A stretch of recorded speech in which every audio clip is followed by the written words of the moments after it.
Bien, hermanos, vamos a iniciar nuestro curso de Pentateuco correspondiente a los hermanos que están cursando la maestría en teología en el Seminario Presbiteriano Juan Calvino. ¿Y quién va a ser? Nuestro maestro en todo este tiempo es el pastor Juan José Ceballos.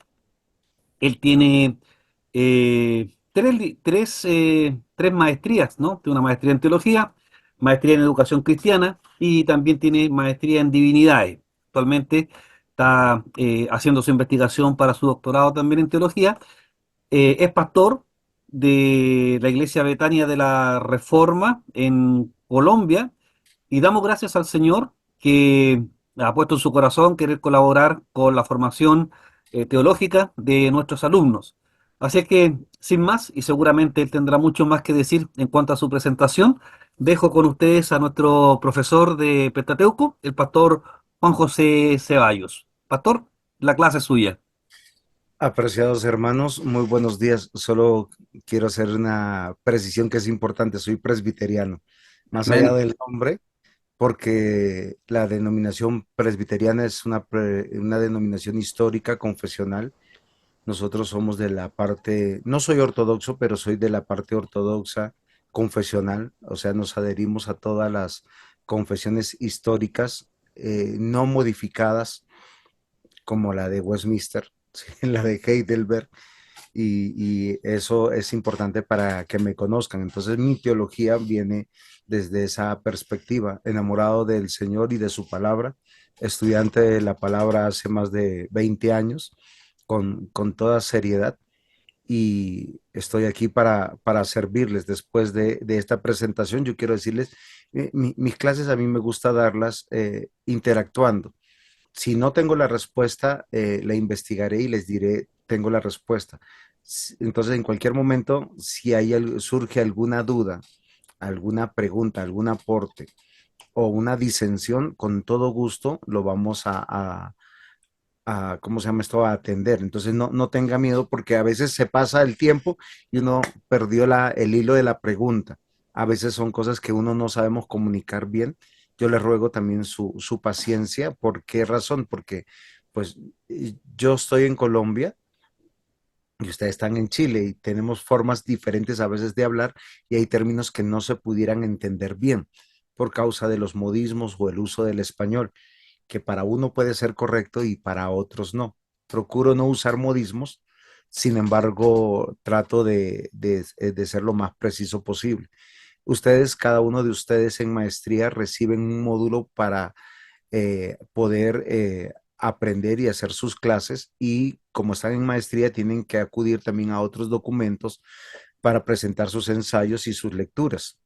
Entonces aquí vamos a hacer una clase que nos va a retroalimentar a todos para abordar este hermoso tema del Pentateuco, que es un tema importante para nuestros estudios teológicos. Pero quisiera pedirle a alguno de ustedes ponernos en las manos de Dios para poder comenzar clase de manera correcta. No sé si alguno con toda libertad quisiera orar o... ¿Ya? Bueno, Señor nuestro Dios, bendito Padre que está en el cielo, le agradecemos inmensamente, Señor, que el Espíritu Santo haya puesto en nuestros corazones el deseo de escudriñar su santa palabra. Y entendemos, Señor, que es realmente lo que usted nos ha enseñado en ella, que nosotros debemos escudriñarla y buscar su santa voluntad. Padre, también queremos reconocer delante de usted, Señor, que nuestra capacidad de inteligencia, de sabiduría y de conocimiento es muy vaga, Señor. Y necesitamos urgentemente, Señor, para estas clases y para todas las que vengan, el apoyo esencial, Señor, del Espíritu Santo, quien nos puede, Señor, iluminar y dar a entender, Señor, lo que su palabra enseña, para no equivocarnos y siempre interpretar lo que el texto dice, lo que usted quiso plasmar cuando inspiró a los escritores. Le rogamos, Señor, su santa bendición a cada uno de los alumnos y especialmente a nuestro pastor que nos está dirigiendo en esta clase. La honra y la gloria, Señor, sea para usted. Amén. Muy bien, mis amados hermanos, para aquellos que toman nota, yo normalmente tengo una diapositiva, voy a tratar de compartirla. Espérenme un segundito. Pizarra, documentos. A mí también me atropella un poquito a veces el tema de la tecnología, pero creo que nos ayuda mucho para poder hacerlo. Entonces, venga, no. Estoy acá tratando de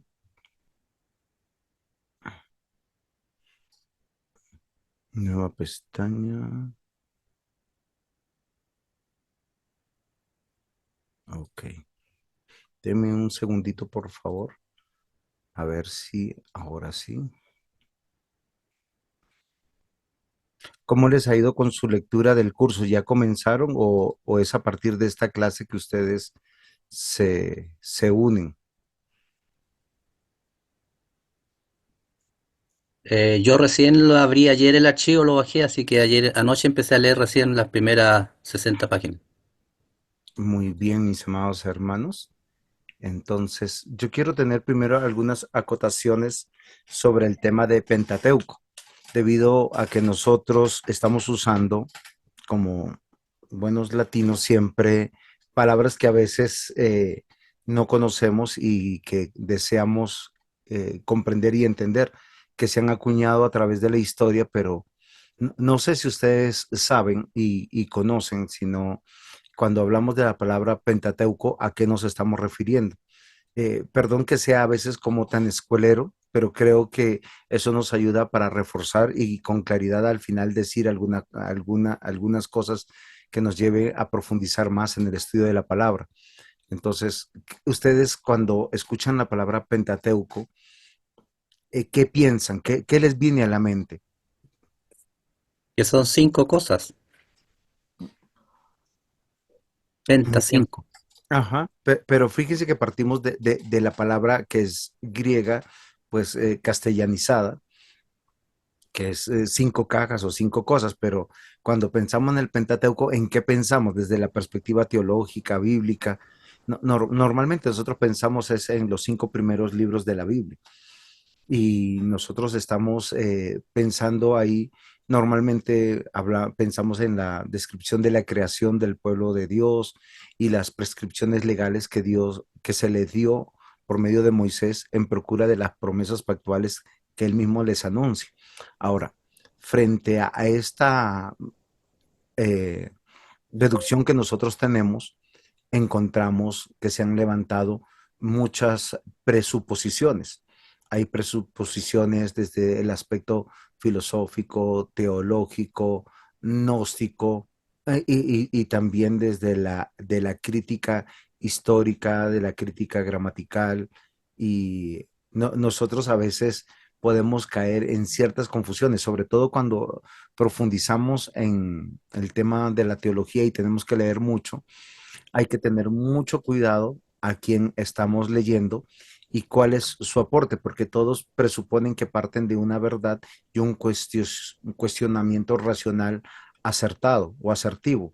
Voy a hacerles un ejemplo. Cuando nosotros consideramos el Pentateuco desde la parte gramatical, muchos de los que abordan el tema de las escrituras, de los 5 primeros libros, ellos dicen, venga, no, el Pentateuco no pudo haber sido escrito por Moisés por las siguientes razones, porque los fragmentos históricos, antropológicos, arqueológicos que hemos encontrado, pues datan de un idioma hebreo de el 500 antes de Cristo aproximadamente. En otros hallazgos pudieran ser del 400 o el 300.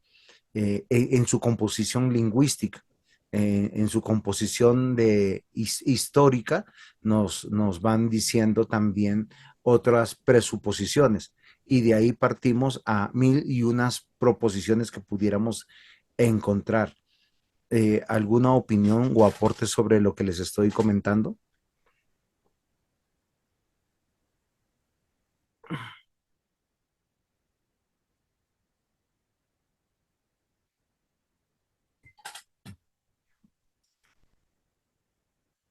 Si fueran tan amables, cualquiera puede participar. Como les digo, Eh, no son preguntas Pastor, retóricas, es ah, para retroalimentarnos. pastor, Sí, señor. eh, podemos presumir que solamente fue escrito en hebreo, no hay otro, históricamente hablando, como usted está introduciendo el tema histórico. Arameo puede ser, ¿no? Sí, eh, es indiscutible que nosotros vamos a encontrar en el desarrollo del Pentateuco, ya no estamos hablando propiamente de toda la obra, sino de algunos fragmentos que vamos a encontrar palabras arameas antiguas. Cuando uno hace un estudio serio del Pentateuco y va a los análisis de sus detractores, nos dicen el porqué y las razones. Sobre todo vamos a encontrar gran oposición, posiblemente con muy buena intención de la alta crítica. Y ya les voy a decir el por qué estoy yo defendiéndome antes de ver las presuposiciones, ¿sí? Sino que esto es una introducción para que nosotros podamos considerar algunas cosas. Naturalmente nos acercamos al Pentateuco y encontramos la descripción de la creación del pueblo de Dios, prescripciones legales que se dan por medio de Moisés. Eso todos nosotros llegamos a esa concepción y yo creo que de manera unánime pudiéramos decir que es de esa manera. Pero los argumentos que se van en contra son para desvirtuar que es palabra de Dios, porque nos dicen que el Pentateuco es más una revelación de historias donde Moisés usó para poder instruir al pueblo, guiar al pueblo, dándoles ejemplos, así como lo haría un profesor, ¿sí? Así como lo haría un predicador. Entonces pone ejemplos personales, ejemplos históricos, ejemplos cronológicos y esboza algo que él quiere enseñar. Hermano Rolando, cuénteme. Sí, derivado de lo que usted está explicando, me nace una inquietud que la he tenido por mucho tiempo, es que si bien es cierto, Moisés escribió los 5 primeros libros de la Biblia, eh, donde él escribe la historia y donde él participó, no hay problema. Pero ¿qué pasa con el Génesis, con todo lo que ocurrió en la creación, el inicio? Si lo escribió Moisés, cómo le llegó? ¿Fue una inspiración directa que Dios, el Espíritu Santo le dio para que escribiera? ¿Qué es lo que se maneja en ese tema? Que es una pregunta que normalmente le hacen a uno cuando alguien le enseña esto. Muy bien, y es muy interesante. Y les digo que todo lo que estamos haciendo en este momento como una introducción es muy importante porque al final el análisis teológico frente a la exégesis y la hermenéutica que pudiéramos hacer, lo vamos a hacer correctamente, pero tenemos que poner bases fundamentales para desprendernos y desmarcarnos de aquellos que son opositores a que el Pentateuco es palabra de Dios. De hecho, muchos hermanos, posiblemente bien intencionados, no reciben ni el Antiguo Testamento ni el Pentateuco como palabra de Dios. De hecho, son los que hacen más énfasis en las cartas paulinas, en el Sermón del Monte, y desprecian el Antiguo Testamento como una sola unidad. Y nosotros desde que seamos eh, confesionales y recibamos la palabra de Dios, tenemos que entender algo que es muy importante y ya voy a responderle al hermano Rolando, perdón, lo largo de mi respuesta. Si nosotros decimos que Moisés, a través de tradiciones orales y algunos pequeños escritos que pudieran haberse encontrado, él escribió cosas que él desconocía, pues vamos a darle la razón a los que dentro de la alta crítica dicen que el Pentateuco no fue escrito cuando nosotros debemos entender que fue escrito en el desierto. Entonces, por qué razón? Porque yo quiero que nosotros pensemos en algo que la misma Biblia nos manifiesta. Ellos estuvieron 440 años en Egipto, donde el grueso de los años no la pasaron en bonanza, sino pasaron en esclavitud, de una esclavitud que poco a poco se convirtió más opresiva, donde el mismo Éxodo nos narra que el pueblo en su ignorancia eleva una oración a Dios diciendo, estamos sufriendo, pero ellos no se acuerdan ni de una promesa ni de ningún pacto. Lo que la escritura misma dice a lo largo del Pentateuco, ustedes van a encontrar algo interesante, es que Moisés subía a hablar con Dios y él escribía lo que Dios le revelaba. Y nosotros tenemos que ser puntuales en algo, porque hay situaciones que narra Génesis, particularmente frente a la pregunta de nuestro hermano Rolando, donde solamente están los actores del momento y Dios, la creación, eh, el segundo relato en Génesis 2 sobre cómo el hombre reacciona frente a ver a Eva, carne de mi carne, hueso de mis huesos. El mismo día del Señor en Génesis capítulo 2, versículos 1, 2 y 3, donde nosotros encontramos todo un monólogo de esta historia. O sea, el que está narrando, nosotros encontramos que es Dios. Si saltamos inmediatamente a Génesis 3, sigue habiendo un monólogo. Es Dios con Adán y con Eva. Adán, ¿dónde estás tú? Y todas las reacciones que están en un escenario donde no hay más presencias, entendiendo la narrativa o la narración mejor que encontramos, que Adán y Eva son los primeros hombres creados por Dios y no habían más hombres sobre la tierra. Saltamos a Génesis capítulo 4 y encontramos también otro monólogo. ¿Por qué razón? Porque se denuncia las evidencias de lo que pasa entre Abel y Dios, entre Caín y Dios y entre Caín y Abel. Y frente a las intenciones del corazón de Caín, donde hay una denuncia particular. Y esto solo es revelado a Moisés. No encontramos en ninguna historia, algún hecho narrativo que pudiéramos encontrar y decir estos eventos cómo pasaron. Los mismos eventos que son narrados con Seth en capítulo 5, donde dice, se invocó a Dios por primeramente, Enoc que caminó con Dios, Noé que halló gracia delante de Dios, porque los sobrevivientes al diluvio fueron 8 personas. Y siguen habiendo eventos narrativos donde solo está Dios y estas pocas familias que están como el sacrificio que hace Noé delante de Dios con estas 8 familias, pero estas 8 personas, incluyéndolo a él, nosotros nos damos cuenta que solo hay una genealogía que va a ser preservada dentro de una promesa que nosotros llamaremos a lo largo del Pentateuco la promesa pactual, de un pacto, de preservar una genealogía, de Dios revelarse, de haber un Mesías, de haber un Salvador. O sea, es interesante porque todo esto lo vemos desde el Génesis. Y son eventos tan evidentes que solo es la presencia de Dios con estos actores. Y cuando vamos a Abraham, está en Ur de los Caldeos, no hay ningún cristiano allá, solo la familia de Abraham. Su padre Taré también es cristiano. Y si nosotros nos remontamos no a Génesis 12, sino a Génesis 11, nos damos cuenta que está la presencia de Dios evidenciando que Taré ya se había levantado junto con su hijo, con Sarai, con su sobrino, con su familia, llegada una familia de pacto, que se levantan para salir de Ur de los Caldeos. Y me parece interesante, solo que en Abraham encontramos en Génesis 12 una promesa que se evidencia pública, firmada por Dios y que nosotros luego la podremos analizar. Pero esto es muy interesante. Los eventos de Isaac frente a su familia, frente a la temática de su esposa, y eso son con detalles tan puntuales como los gustos del comer, como las intenciones del corazón de la esposa de Isaac, como las intenciones que habían en el corazón de Jacob.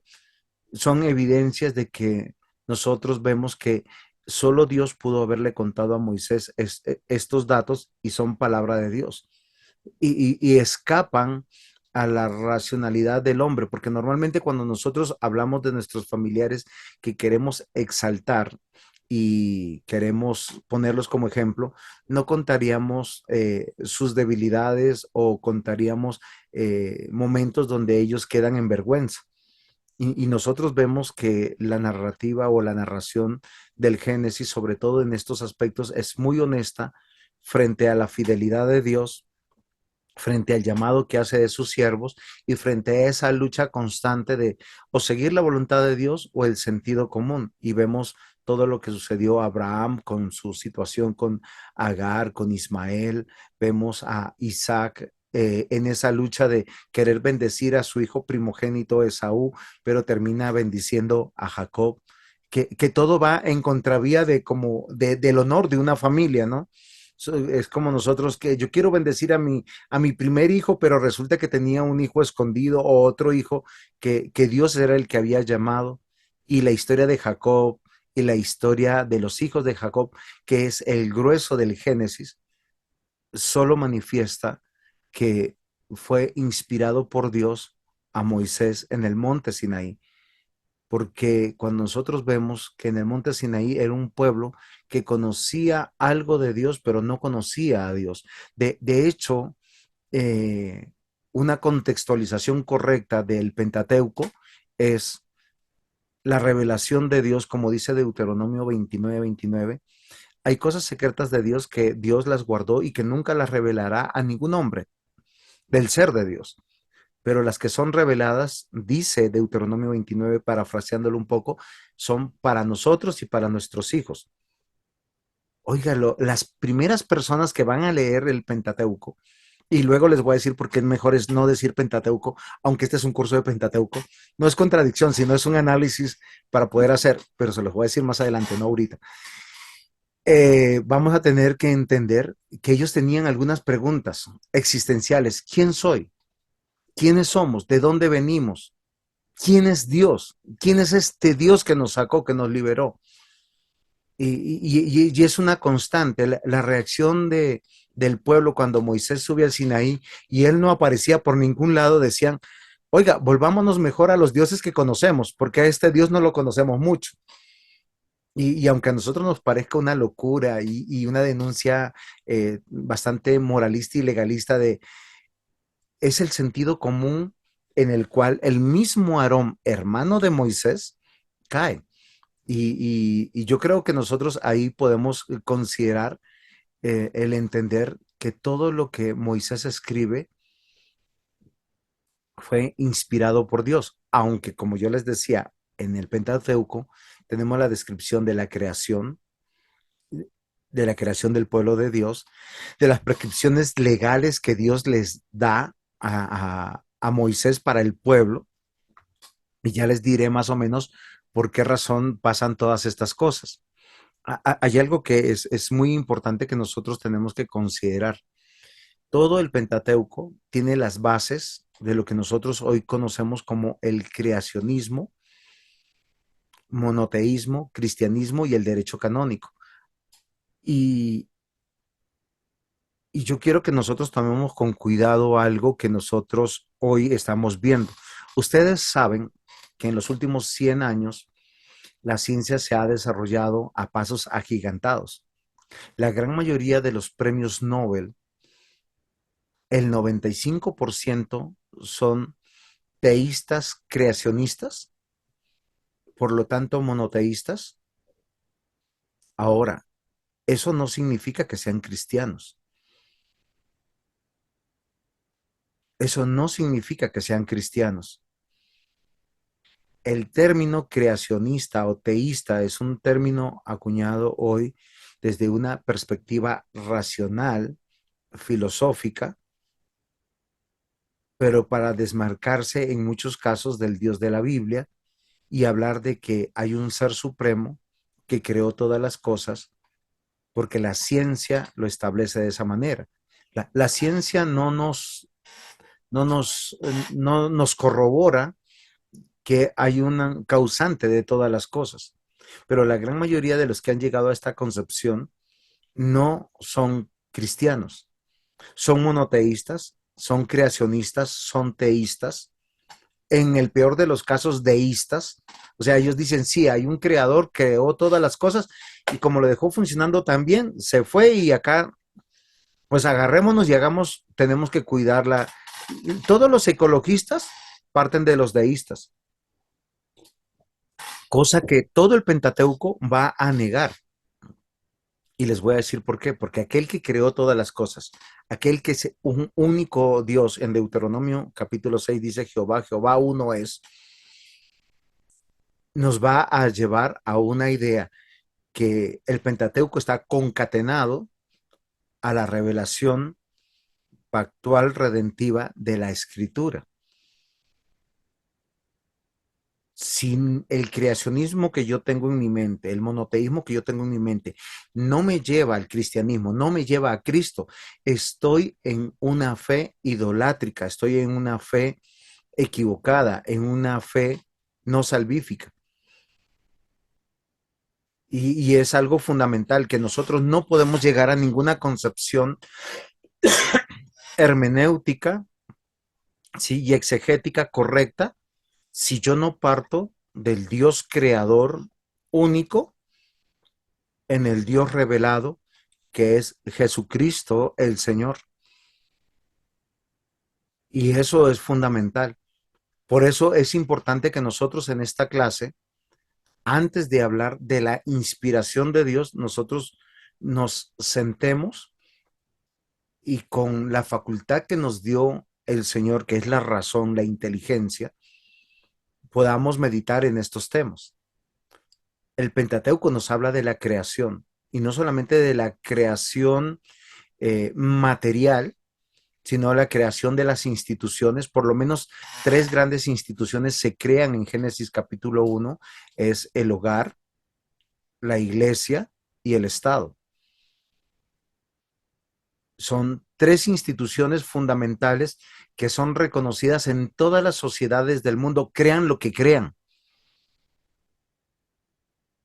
Y es muy interesante. Dentro de esta misma creación, nosotros vemos que en el desarrollo de la revelación nos va a hablar de dos tipos de familia. Hoy en día, lamentablemente, nosotros, y si alguien tiene alguna pregunta, por favor, pongámosla acá y me la preguntan para yo poder aclararla o para poder debatir. Estamos tratando de aprender. El concepto de familia. El concepto de familia está puesto desde el Pentateuco y solo tenemos dos tipos de familia. Los que tienen a Dios como Padre, que creó todas las cosas, que es el único Dios y que se revela en el Mesías prometido, en el caso del Pentateuco, y los que son hijos de Satanás, de la descendencia, antagonistas del reino de Dios, y como el Nuevo Testamento lo manifiesta, donde Satanás es padre.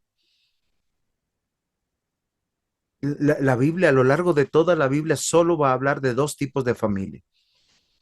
Los descendientes de Adán para salvación a través de la genealogía de Set sustituto y de una familia concatenada. La importancia de las genealogías que vemos en el Pentateuco van a ser solamente entendidas en Mateo y en Lucas, cuando nos hablan de nuestro Salvador.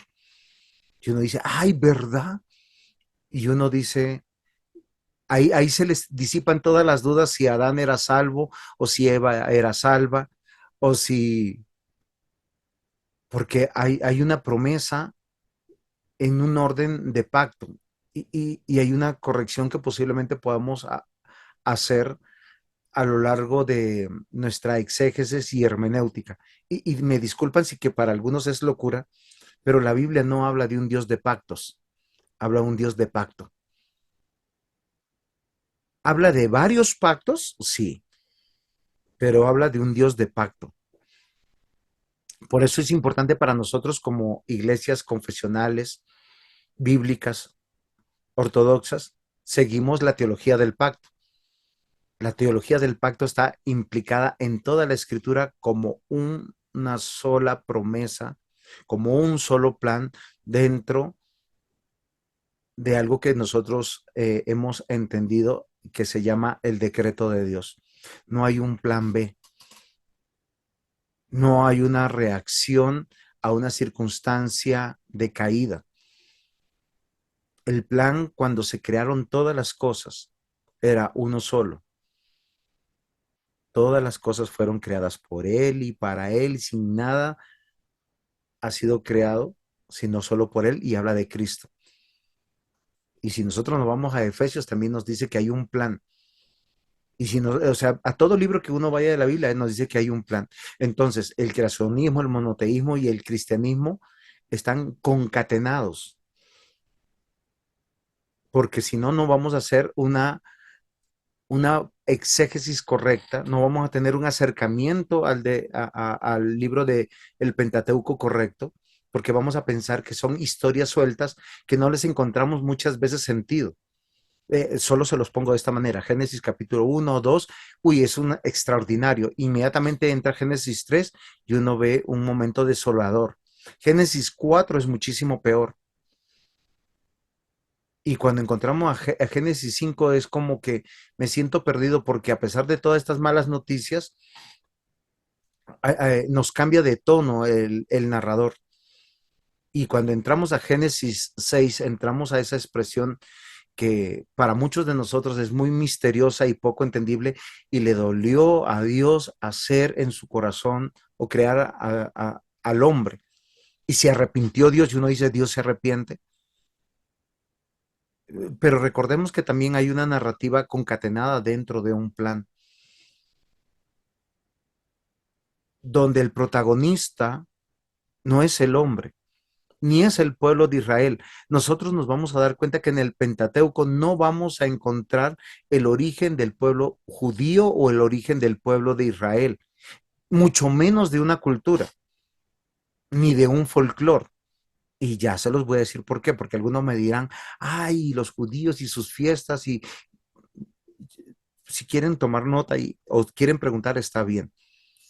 Pero lo que yo sí les puedo decir, y acá está en pantalla, la base orgánica e histórica del Pentateuco nos lleva al creacionismo, monoteísmo, cristianismo y algo que nosotros debemos conocer: el derecho canónico o derecho natural. No sé si en clase tenemos algún abogado. Si hay algún abogado, cuando cursó su universidad, su pregrado, tuvo que estudiar algo que se llama derecho natural. Y uno dice, sí, claro, es que es algo que es interesante. El derecho natural parte de los principios, dogmas, verdades de la moralidad que está en la Biblia, que es fundamental para todo lo que nosotros hoy conocemos como bien. Y el Pentateuco no fue llamado Pentateuco por el pueblo de Dios. ¿Alguno sabe cómo fue llamado estos 5 libros por el pueblo de Dios? ¿Torá? ¿Es una pregunta o una afirmación? Eh, que- Creo que es la Torá. Sigue siendo una pregunta. Recordemos que estamos a nivel de maestría. Acá Ya. todos estamos con la capacidad de enseñar. Estudiar maestría, los quiero desafiar, es ponernos en la perspectiva de docente, de transmitir el conocimiento. Entonces tenemos que tener argumentos seguros. ¿Por qué razón? Porque se supone que cada uno de los estudiantes debería estar liderando un grupo, enseñando en sus iglesias, o si son pastores, o si tienen algún ministerio, de transmitir lo que están aprendiendo. Entonces, la respuesta es la Torah, ¿sí? Es indiscutible, es la ley de Dios. Y esto nos lleva a un pensamiento mucho más profundo, ¿sí? Porque Dios existe no solamente porque tenemos una creación. Dios existe no solamente porque tenemos ciencia. Dios existe porque existe la moral. ¿Y qué es la moral? Todo lo que es bueno. La moral no es lo antitético o la antítesis de lo inmoral, porque ese es un pensamiento que debemos sacar de nuestra mente. En el mundo no hay la lucha del bien y del mal, de Dios y Satanás, porque a veces nosotros hemos caído en eso. Si nosotros decimos que hay una lucha del bien y del mal, de Dios y Satanás, estamos en esa concepción filosófica errada del yin y el yang. filosofías orientales bastante ideológicas para hablarnos de algo que ataca el cristianismo y la palabra de Dios, que tiene que ver con la neutralidad o la amoralidad. Porque nadie nace amoral y nadie nace neutro. Todos nacemos responsables delante de Dios, porque la ley de Dios fue escrita en el corazón de todos los hombres, aún desde Adán. La Biblia dice que Dios hizo a Adán bueno en gran manera. Cuando Dios le dijo y le dio órdenes, multiplicad, fructificad, sojuzgad, señorear, también fueron órdenes, fueron leyes. Nosotros casi siempre vamos a, y Adán desobedeció a Dios porque comió del fruto que Eva le dio, y Adán dijo, la culpa es de Eva, y Eva, la serpiente me engañó. O sea, entender la desobediencia de Adán a la luz de Génesis 15, sí es bueno, porque la Biblia lo maneja. Pero recordemos que la ley de Dios parte desde Génesis 1:26 al 28. Entonces dijo Dios, hagamos al hombre a nuestra imagen conforme a nuestra semejanza, con mandatos prioritarios: fructificar, multiplicar, señorear, sojuzgar, cosa que hoy nuestra sociedad va en contra de Dios. Miren, lo que pasó en Génesis 11, ¿sí se acuerdan qué pasó en Génesis 11? Maestros de la palabra de Dios o candidatos a ser maestros.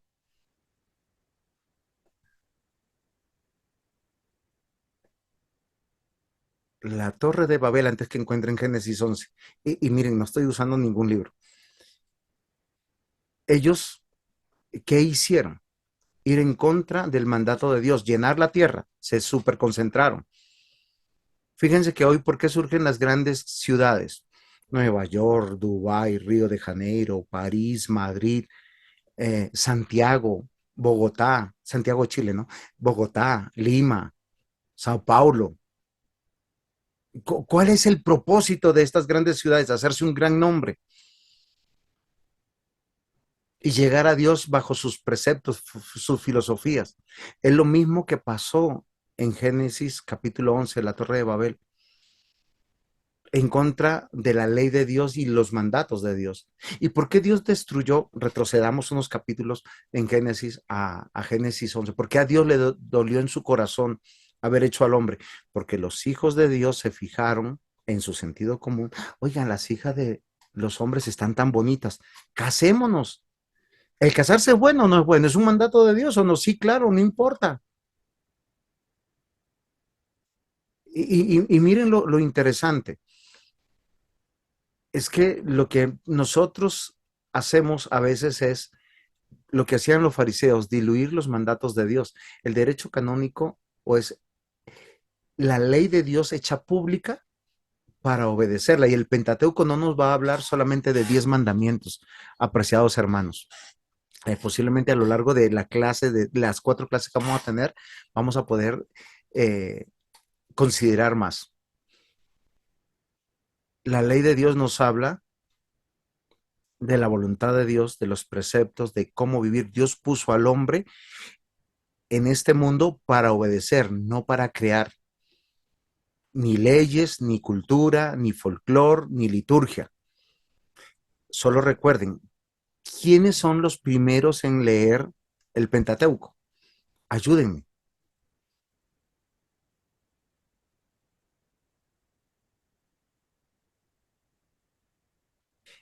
Hello.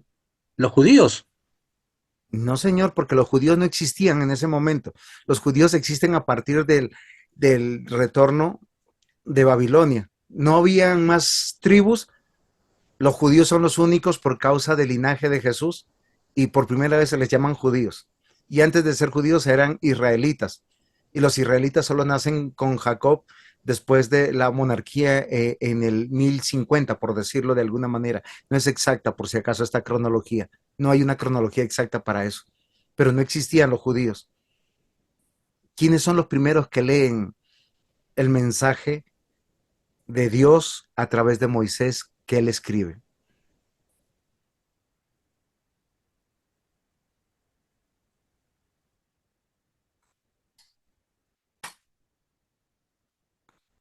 El pueblo en el desierto. Y le dicen, a partir de ahora ustedes van a obedecer estas leyes. Leyes que en teología nosotros las hemos departamentalizado. Hemos hablado de la ley moral, la ley civil, la ley ceremonial, y algunos osadamente dicen, todas esas leyes, de las únicas que tenemos que obedecer es la ley moral.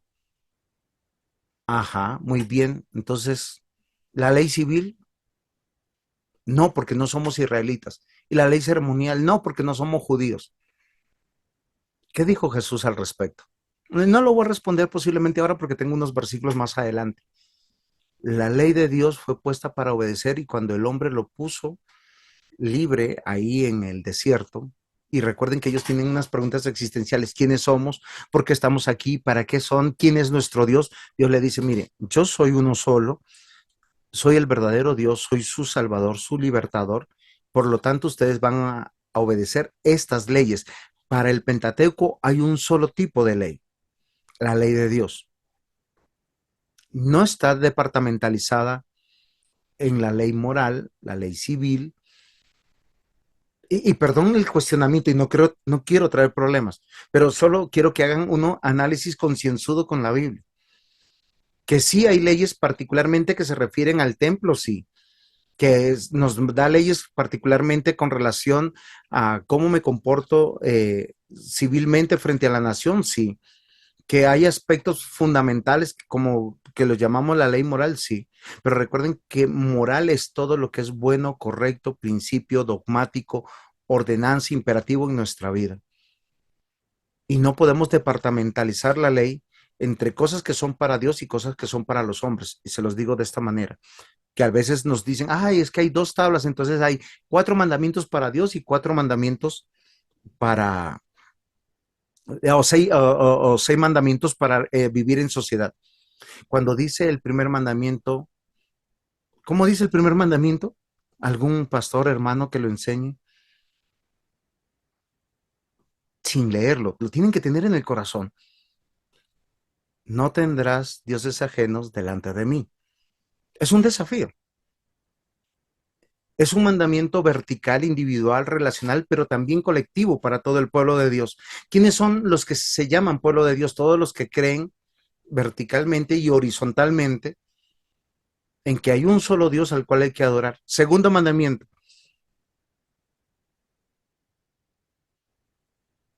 Eh, No te harás imagen y semejanza. sí, pero ese es el 10% del mandamiento. Dice, no te harás imagen ni ninguna semejanza de lo que está arriba en el cielo, abajo en la tierra, ni debajo de las aguas de la tierra, porque yo soy tu Dios fuerte y celoso, que me acuerdo de la maldad. Ahí llama maldad que a los que hacen imágenes, ¿sí? De los padres sobre los hijos hasta la tercera y cuarta generación de los que me aborrecen. Y hago misericordia a millares, los que hacen mi voluntad. Eso es todo el mandamiento. Igual es vertical, pero a la vez colectivo. Y cuando dice no matarás, no robarás, no adulterarás, ¿por qué? Porque Él es el dueño de la vida, el dueño de todas las instituciones. Yo estoy adorando a Dios cuando cumplo, pero también estoy beneficiando al prójimo. El derecho canónico es muy importante. Dios no puso al hombre a crear leyes, ni a crear cultura, ni a crear ceremonias, sino a obedecerlas, porque es la normativa de Dios. O sea, nosotros nos llamamos cristianos porque obedecemos la ley de Dios. ¿Y por qué es importante el Pentateuco? Porque el Pentateuco está enmarcada dentro de una lectura correcta de la Biblia. Cuando ustedes abren la Biblia, esto sí es una pregunta, o sea, ustedes van a una Biblia, yo tengo acá una Biblia, ¿en cuántas partes está dividida?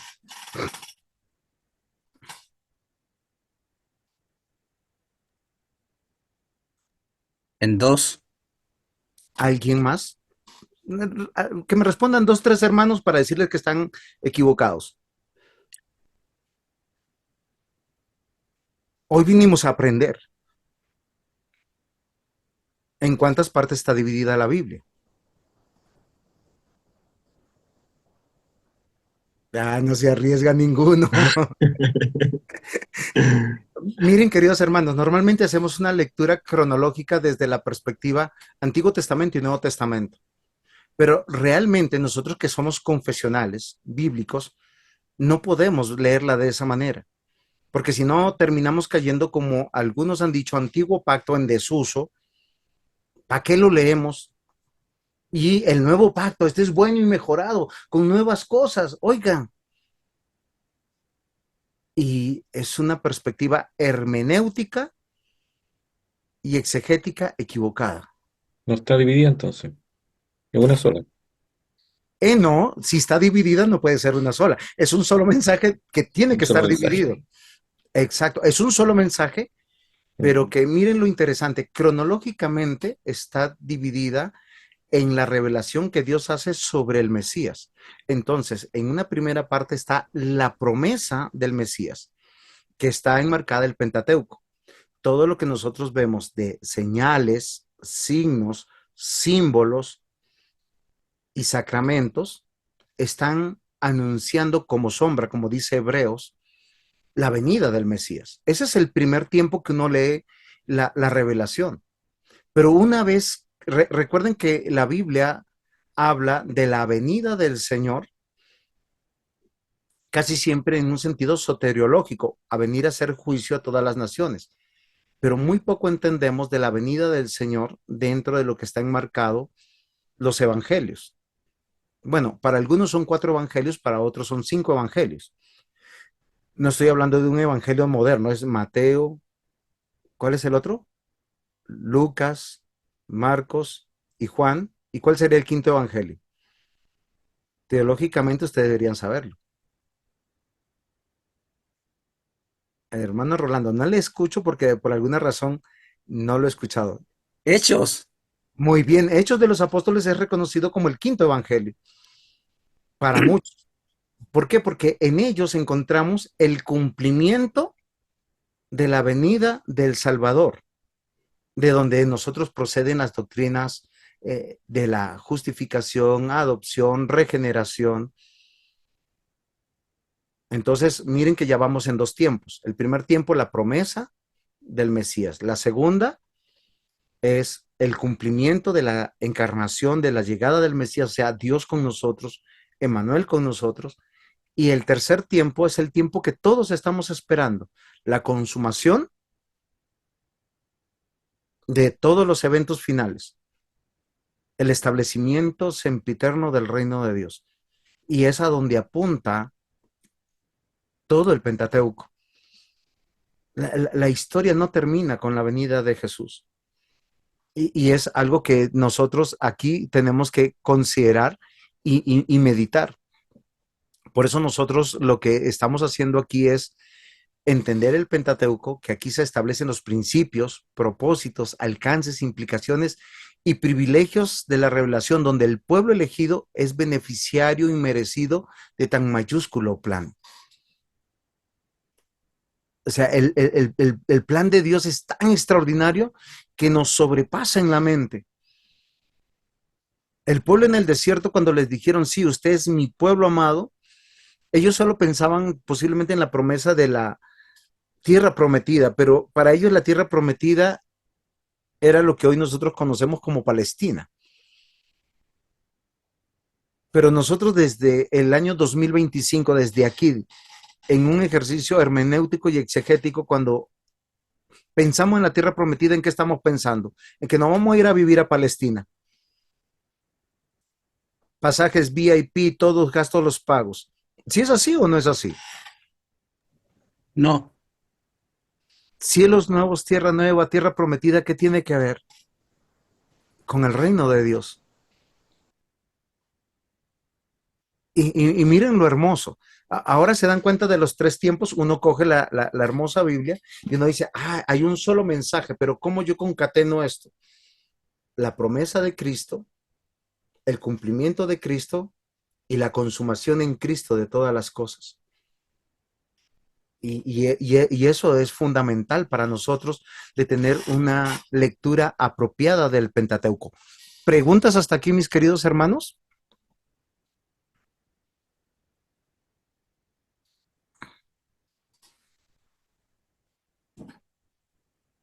Eh, entonces, relacionado con las preguntas que usted hizo, si la Biblia cuánta dividida en cuántas partes, ¿en qué quedamos entonces? Acabé de concluir. O sea, La promesa sería, de Cristo o la promesa del Mesías, el cumplimiento de la llegada de la encarnación del Mesías, y el tercer tiempo es la consumación del reino del Mesías. Por eso que el Pentateuco es más que la creación, historia, religión, leyes y tradiciones. Es palabra de Dios y revelación fundamental para su pueblo, un pueblo salvado por gracia y sostenido por fe. pastor, disculpe, entonces entiendo que estaría dividida, según la pregunta suya, en tres partes. Sí, el mensaje está en tres partes. Ok. Pensemos, Jeremías, ¿en qué parte está? Ah, en la promesa. Y Mateo, en el cumplimiento. Y Pedro, Juan, Santiago, no, nos llevan a la consumación. Ellos están en el ya, pero todavía no. ¿Sí les suena familiar esto? O sea, ya estamos en Cristo, ya somos coherederos del reino, pero todavía no en la plenitud. ¿Por qué no? Porque estamos esperando la consumación. Hebreos 11, versículos 39 y 40, si no me equivoco, dice de la siguiente manera, estoy parafraseando en mi mente que no cabe a veces muchas cosas, es, oiga, todos los hermanos de este listado murieron esperando lo prometido y no lo recibieron. Y él dice, nosotros tampoco. ¿Y cómo que tampoco si ya Cristo vino? No, porque todos estamos esperando y ninguno va a estar antes que el otro para ver los momentos de la consumación. Estoy parafraseando. Para entender que están en el tiempo de la espera de la consumación de todos los tiempos, donde el Señor Jesús venga con su hueste de ángeles en juicio final para separar las ovejas de los cabritos, para destruir y poner punto final a este mundo que se ha levantado en rebeldía contra Dios, contra su creador, contra su hacedor, contra su Hijo que fue enviado para que solo con un acto de fe, de creer en Él, sean perdonados todos sus pecados. Recuerden que el Pentateuco no está desociado, o sea, no es un eslabón perdido, es parte de este mensaje. Más que creación, historia, religión, leyes, tradiciones, queridos hermanos, es palabra de Dios. Y yo quiero convencerles en mi introducción esto. O sea, es muy fácil decir sí, nosotros podemos encontrar el sentido de esta realidad. Perdónenme que aquí algo le pasó a mi computador. Ok, espéreme. Muy bien, listo, ya volví. Acá está mi... Ustedes ven acá en pantalla que tengo una estructura del curso. Esta introducción ha sido bastante larga, pero necesaria, porque lo que yo quiero corroborarles a partir de la escritura, que el Pentateuco es inspiración o palabra de Dios. Después vamos a ver el establecimiento en la segunda clase del gobierno, la tercera relación y luego la relación de fe y ley. Básicamente es la estructura que yo tengo. Voy a avanzar un poquito rápido. Y cuando nosotros hablamos de inspiración, que estos textos fueron inspirados por Dios, lo que yo les decía hace un instante en introducción, cuando Dios revela su palabra, su voluntad, su ley, siempre, siempre, siempre es para establecer una comunión con Él. Y es una comunión individual y colectiva. Dios no vino a salvarme a mí, vino a salvar un pueblo. Ese pueblo que de acuerdo a las escrituras está dentro de una humanidad, dentro de un reino de oscuridad, de un mundo caído, del cual somos rescatados. ¿Y por qué somos rescatados? porque hay un libro de la vida escrito antes de la fundación del mundo, de los cuales somos sacados del reino de la oscuridad, somos sacados para ser añadidos a este pueblo, no para ostentar una procedencia genealógica o terrenal o cultural o folclórica, sino para ser llamados hijos de Dios, pueblo de Dios. Y todas las leyes que Dios ha determinado tienen que ver en una relación, en una comunión personal con aquel que es nuestro creador, nuestro Dios, redentor, salvador. Y es permanente. Yo no puedo cumplir un mandamiento yendo en contra de este principio, que hay una relación permanente que la ley de Dios demanda, vertical, o sea, es de mí hacia Dios, pero a la vez de mí hacia mi prójimo. ¿Preguntas hasta aquí?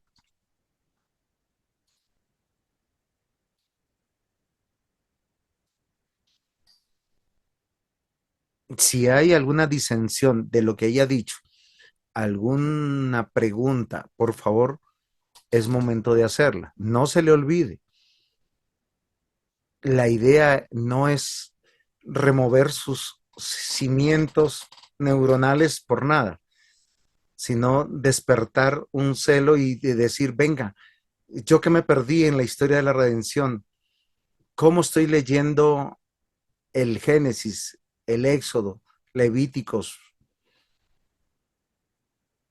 No sé si por su mente se le ha pasado de pronto. Entonces, ¿qué hacemos con el Pentecostés o con la Pascua, con esas ceremonias que ya no hacemos, pero que están en el como ordenanza dentro del Pentateuco?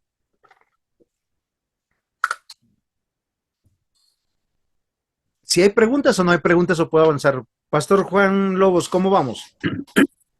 Bien, pastor, bien, no hay problema. Si tenemos problemas, sacamos la Biblia y lo resolvemos. Lo que diga Dios y lo que... Es así de sencillo. El Eh, pueblo de fe cree en un Dios, una en un pregunta pueblo. Señor, relacionado con lo que usted acaba de decir de qué hacemos con alguna ceremonia o algunas leyes que explícitamente nosotros suponemos que eran solamente para el Antiguo Testamento. ¿Y qué hacemos entonces con esas que ya supuestamente eran solamente el Antiguo Testamento y no las usamos ahora? E incluso algunas de ellas todavía, a pesar de eso, las seguimos practicando en el Nuevo Testamento. ¿como cuál leyes seguimos practicando de las leyes ceremoniales? No, no ceremoniales no, pues, sino que mandatos a lo mejor. Muy bien, mi hermano. Hay que aplicar una regla hermenéutica y exegética, la que les acabo de enseñar. ¿En qué tiempo estamos? ¿De la promesa, del cumplimiento o de la consumación? Es una clave hermenéutica de estudio.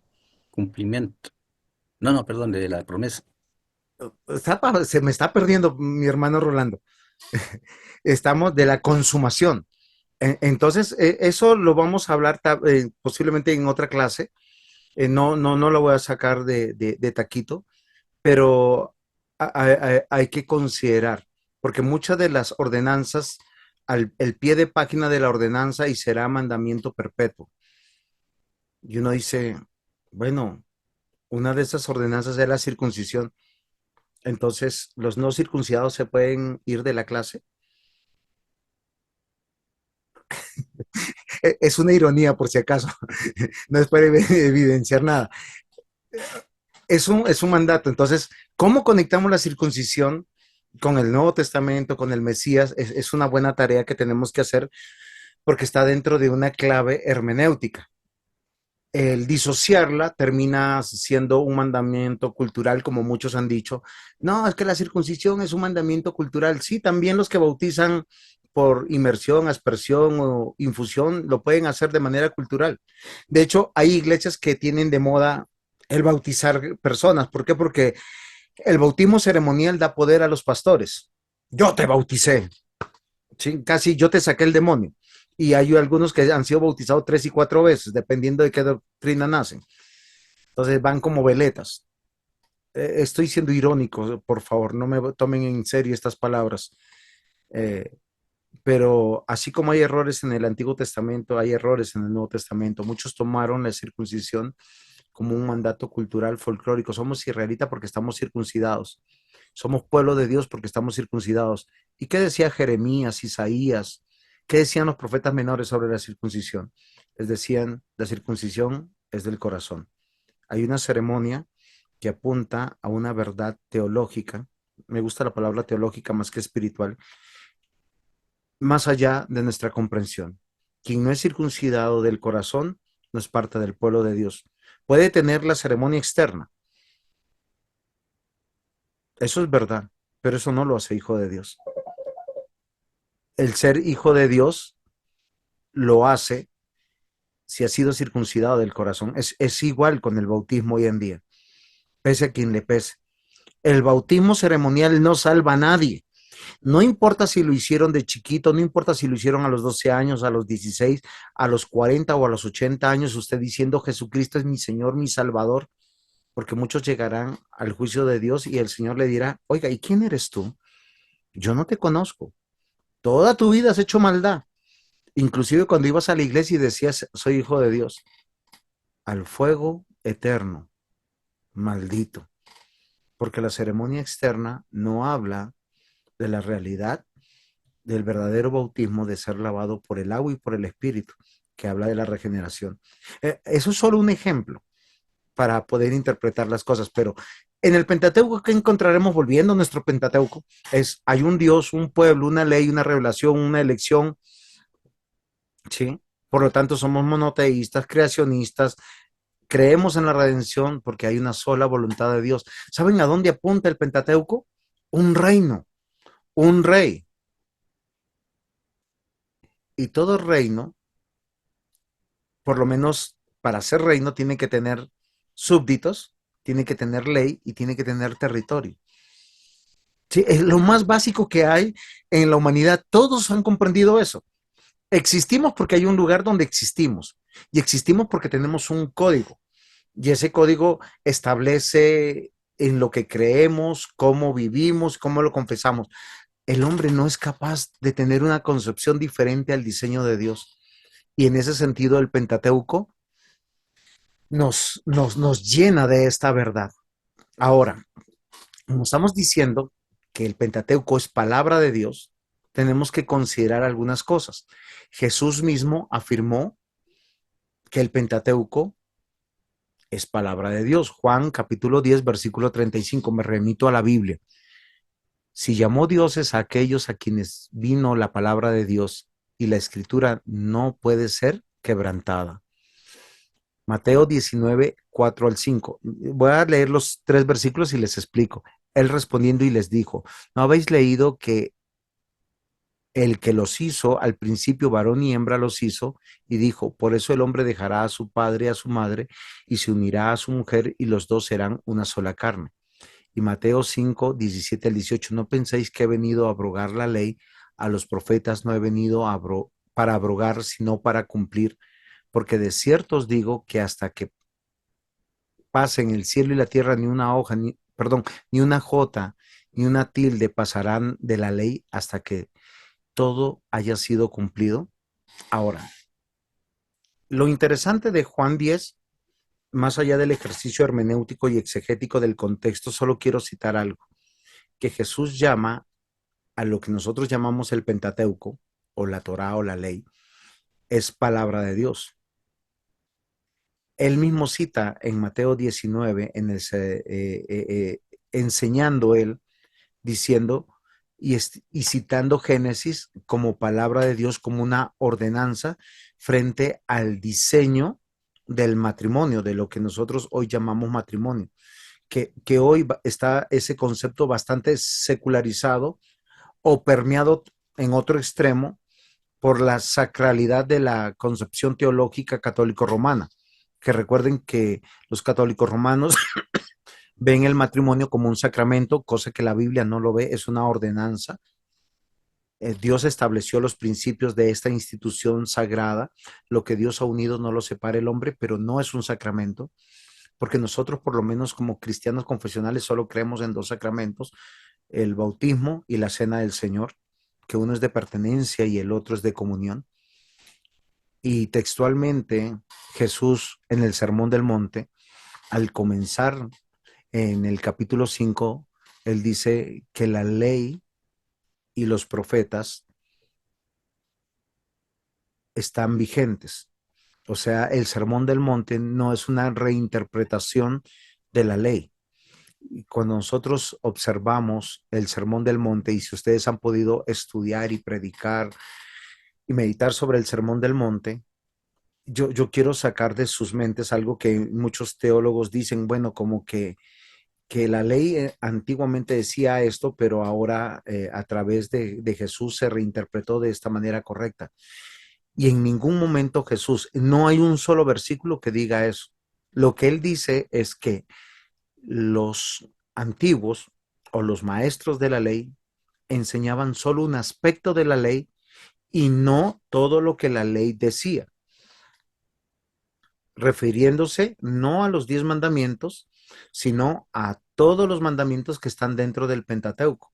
Recuerden que el Pentateuco no fue llamado Pentateuco, sino hasta posteriormente de la monarquía. Yo no sé si ustedes en este momento pudiéramos hablar un poquito sobre ese tema porque es muy importante que nosotros tengamos una muy buena comprensión de por qué es más acertado hablar de la ley, hablar ¿cómo se llama?, de la Torah y no del Pentateuco. No sé si alguno quisiera participar. Ustedes saben desde cuándo nosotros tenemos eh, o llamamos Pentateuco al Pentateuco o a la Torah.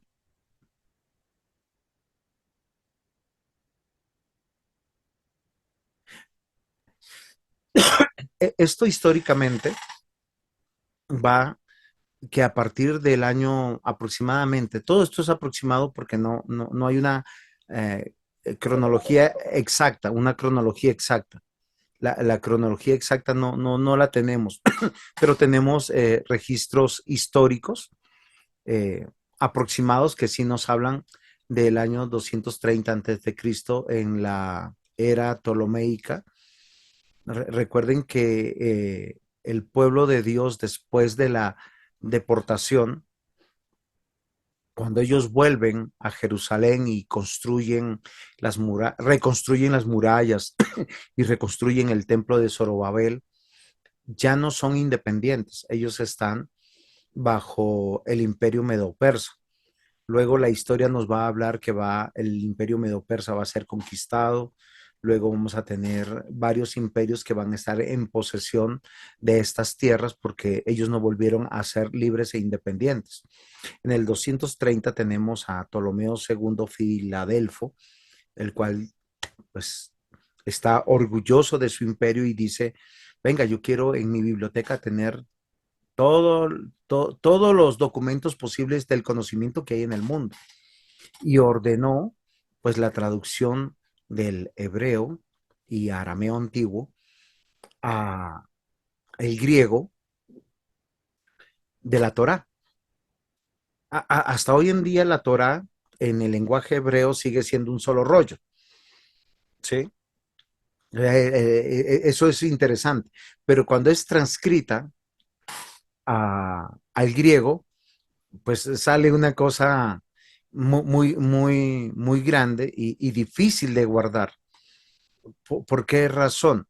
Porque recuerden que el hebreo en su idioma original, eh, una sola palabra, los que han estudiado hebreo, puede albergar toda una frase transcrita a cualquier otro idioma, ¿sí? Entonces uno dice, oiga, venga, entonces terminamos con 5 rollos o 5 libros de los cuales fueron pues guardados de esta manera y a partir de eso nosotros lo conocemos como el Pentateuco, Pentas, ¿sí? Teuco, cinco rollos en cinco cajas o cinco escritos diferentes, ¿sí? Pero eso es solamente un abordaje histórico. La composición del Pentateuco lo que nos habla del Génesis, Éxodo, Levíticos, Números y Deuteronomio. Y de hecho, las palabras para poder los judíos identificar cuando ya lo tenían en cinco rollos, ellos iban a las palabras originales, que eso ya es otra clase, podría decir, como Génesis, origen, ¿sí? Y nosotros pudiéramos considerar. Pero cuando Jesús nunca usó la palabra, yo no vine a abrogar el Pentateuco. Él dijo, yo no vine a abrogar la ley. Cuando dijo la ley, no estaba hablando de los 10 mandamientos, estaba hablando de los escritos de Moisés. ¿Es claro hasta aquí o alguna pregunta?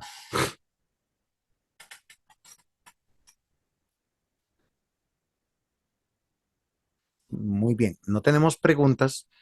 No me hagan pensar que, mire, quien no pregunta o entendió todo o no entendió nada.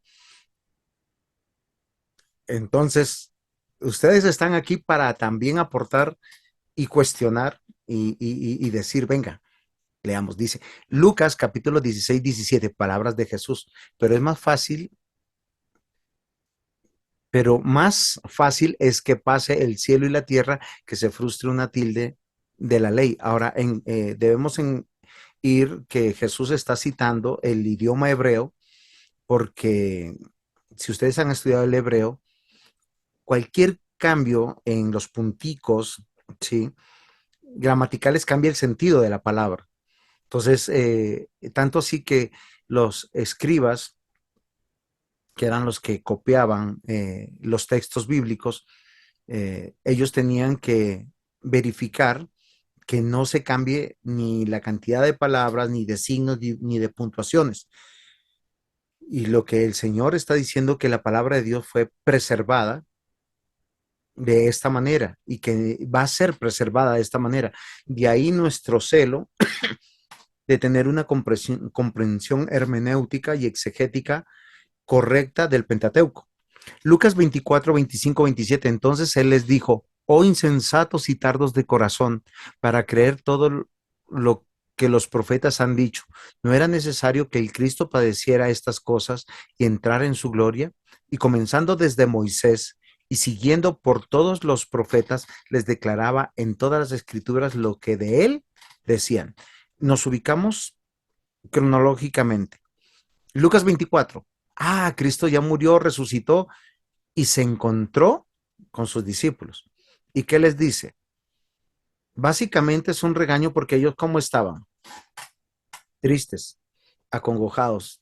Jesús murió, se nos acabó la historia. ¿Y qué les dice? Oh insensatos o faltos de cordura, tardos de corazón.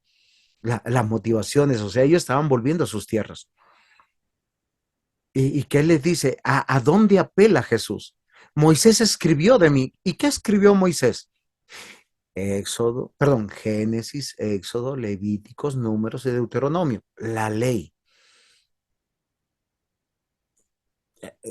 ¿Es pertinente para nosotros estudiar, predicar sobre Génesis? Sí.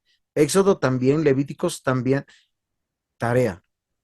Dentro de nuestras iglesias debe haber un plan para predicar el Antiguo Testamento, porque a veces nos gastamos la vida entera de Efesios, Colosenses, Romanos, y lo peor que no lo concatenamos al Antiguo Testamento.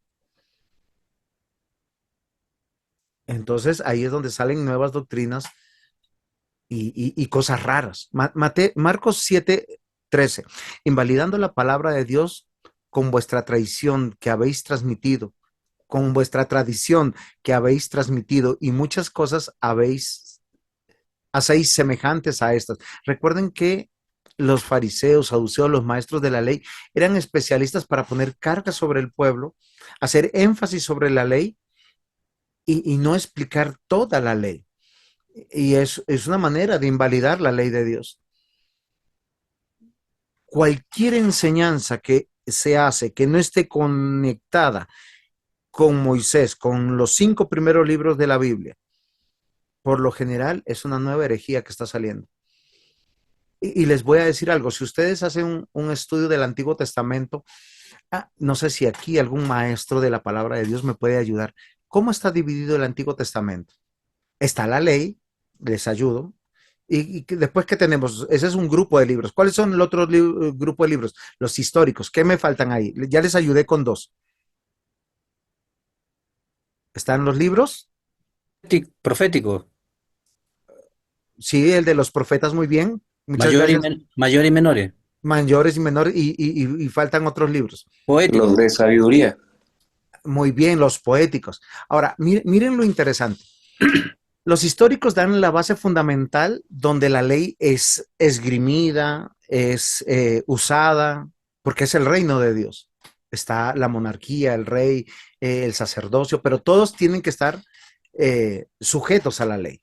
Los poéticos son tan hermosos porque nos habla de la paternidad de Dios. Cómo nosotros como padres hemos enseñado a nuestros hijos a muchas cosas. Yo me acuerdo de una canción que nos cantaban de niños sobre Pimpón es un muñeco, ¿sí?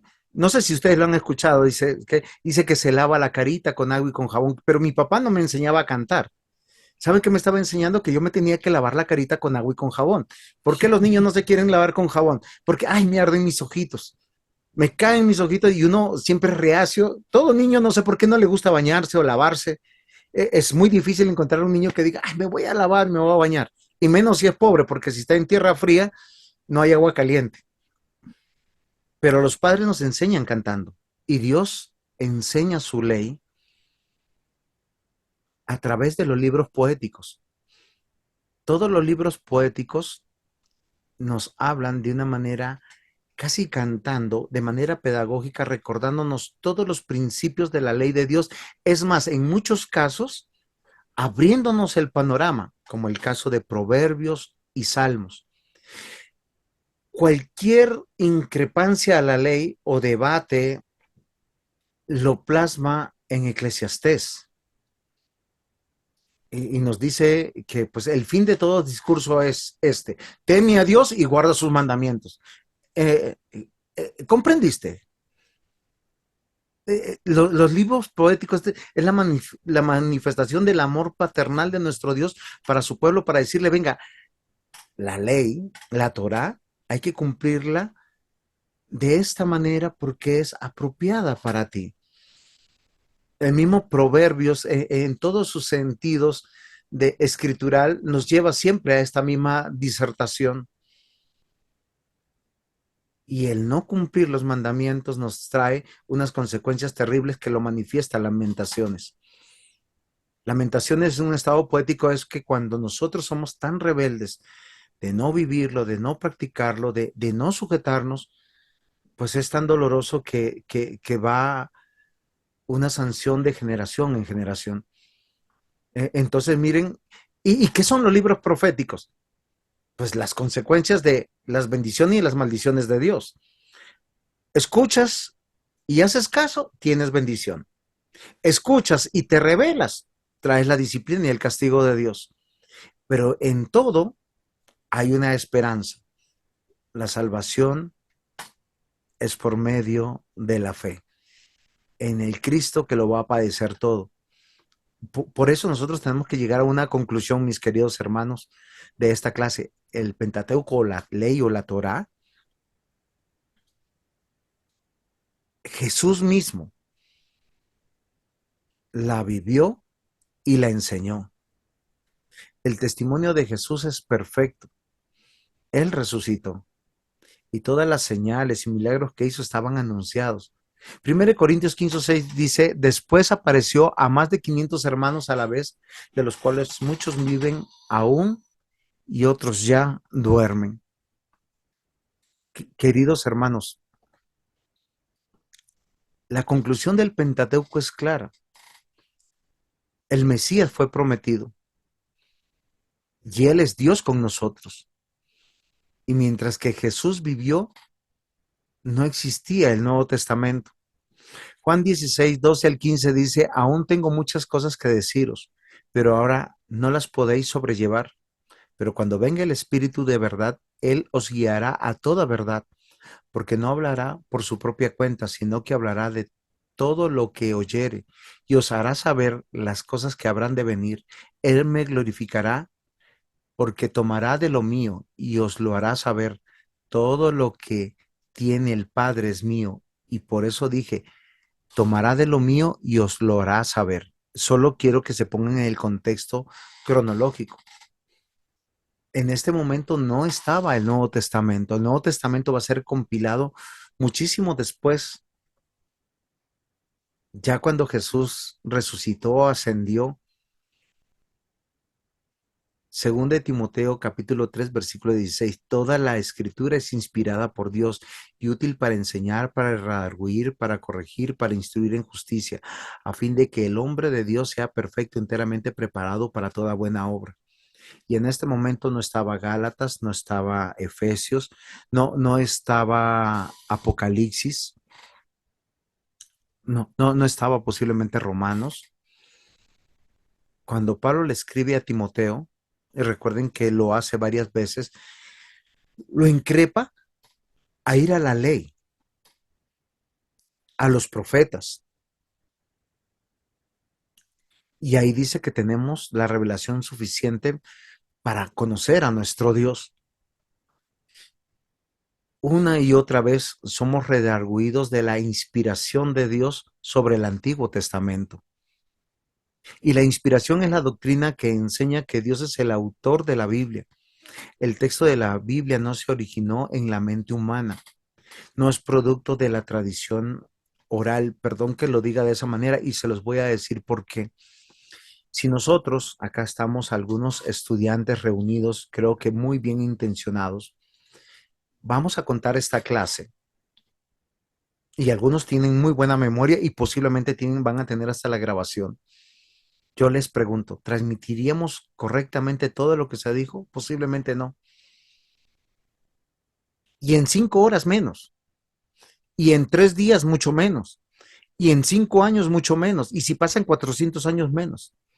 Ahora, no estoy cuestionando de que Dios preserve de manera extraordinaria en las mentes de los hombres las cosas, sino que los detalles que hay, que tenemos que tomar como palabra de Dios, fueron y nacieron en lo que Dios quiso que se plasmara.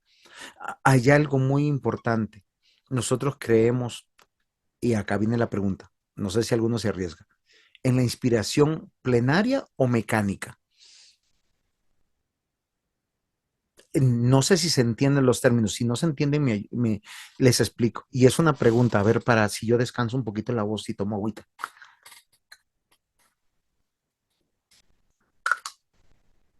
Oiga, profe, ¿qué tal? Aquí Matías. Matías, ¿cómo estás? Bien, bien, hermano. Quería, en primer lugar, disculparme con usted. Llegué un poco tarde porque tuve algunos problemas. Y sumándome a la clase, yo suscribo bastante la opinión de Miller Erickson en su sistemática. Él habla de que básicamente el Señor sabe y conoce perfectamente cómo nosotros nos comunicamos. Entonces, ¿qué pasa? Dios prepara a esta persona sabiendo cuáles son sus características, su manera de expresarse, el lenguaje, etcétera, etcétera.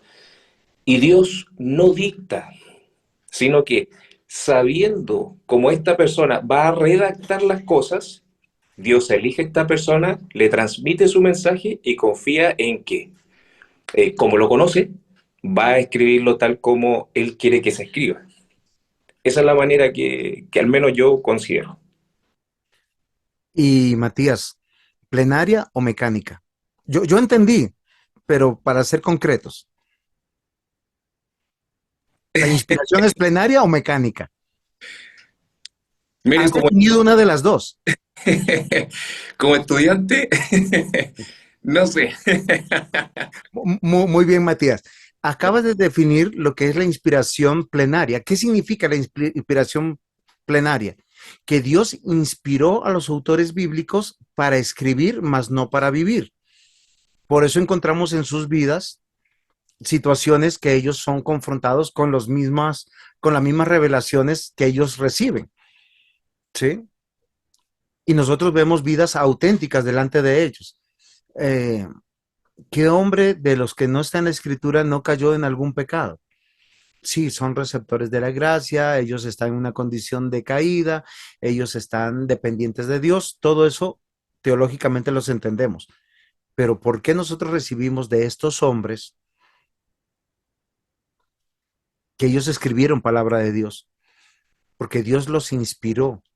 No es que confió en ellos, sino que ellos reciben el mensaje, lo plasman y Dios lo aprueba porque lo preserva. Hay muchos escritos en el Antiguo Testamento que no están dentro del canon, de muchos otros hombres que posiblemente vivieron vidas muchísimo mejores que algunos hombres de la Escritura. Un caso ejemplo, Salomón. Yo no sé si a alguno le gustaría tener un Salomón en la membresía de su iglesia, o un David, o un Sansón. ¿Sí? ¿Ustedes se imaginan tener un Sansón como anciano de iglesia o diácono? Yo creo, y soltero, ¿no? Yo quiero, estoy siendo irónico un poco, pero no estoy hablando mal de los hombres de la Biblia. Estoy hablando que a los que Dios llamó para que escribieran las escrituras, como el caso de David, Sansón no escribió nada, pero David sí, Salomón sí, tuvieron aspectos de su vida que son cuestionables, que nos habla de que Dios los disciplina por sus pecados. Esto no es un salvoconducto, me explico, porque no alguno vaya a decir, bueno, si David fue salvo, entonces yo también podré hacer este pecado. No, cada quien frente a su transgresión con Dios, Dios como Padre lo disciplina. La Biblia dice algo muy interesante, que Dios a todo aquel que toma por hijo, dice, lo disciplina y lo azota. Y es una verdad constante para el pastor Juan Lobos, que es el anfitrión que me ha invitado, para mí, que soy esto, y para cada uno de nosotros, y para todos los hijos de Dios, porque todos luchamos con la condición de pecado. Uno más de otros. Es que la disciplina no es temporal, es permanente, y no es por algunos aspectos de nuestra vida. Es que siempre estamos luchando. Lo que yo quiero que nosotros entendamos que Dios inspiró su palabra de Profe. manera plenaria, porque nosotros vemos en los textos de la Biblia la vida de estos mismos autores que escriben sobre ellos, porque una de las cosas que las personas dicen que Moisés no escribió el Pentateuco porque hay cosas que pues hablan en detrimento de la misma vida de Moisés. Me explico. Profesor, Cuando, disculpe. señor, Sí, era sobre el tema plenario. Yo agradezco que hace unos minutos atrás dijera que es bueno que le hagamos preguntas y cuestionemos. Le agradezco mucho esa frase, porque usted me permite hacerle la siguiente afirmación y usted me dirá. ¿Por qué no dije plenaria? Porque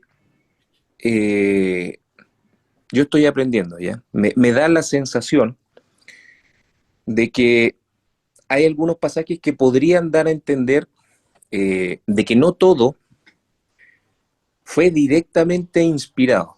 Y voy a ser bien concreto, voy a dar un versículo bíblico. En 1 Corintios 7:40, el apóstol Pablo está hablando sobre un consejo que él quiere dar sobre las mujeres si se casan o no.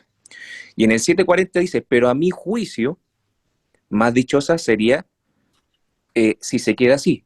Y pienso que también yo tengo el espíritu. Entonces, ¿a qué se refiere? Que eso es algo que él está diciendo de su propia cosecha. Si eso está inspirado o no, yo creo que no hay forma de decir 100% eso está inspirado, porque él mismo está reconociendo que no hay palabra de Dios directamente, y hay pasajes en donde él también lo menciona. Respecto de Moisés, que tiene que ver, creo, con lo mismo, hay un pasaje en Números que dice que Moisés era la persona más mansa y humilde del mundo. Entonces, cuando yo pregunto, ¿ya quién escribió Números? Moisés. Viene muy de cerca la referencia. No, Entonces, no, el excelente. Pentateuco no solo dice cosas en detrimento de Moisés, sino que también a favor. También se habla de qué pasó con Moisés después de su muerte y se dan los detalles. Entonces, y el tema de las fuentes es un tema de largo debate. Desde el siglo XIX que venimos con debates sobre las fuentes. Tenemos las hipótesis documentarias y varias cosas más que han salido ahora con el tiempo. Yo creo que la hipótesis documentaria ya ha quedado en franca decadencia, porque hay muchas cosas que no ha podido explicar. Pero ese podría ser el aporte y me encantaría escuchar su opinión.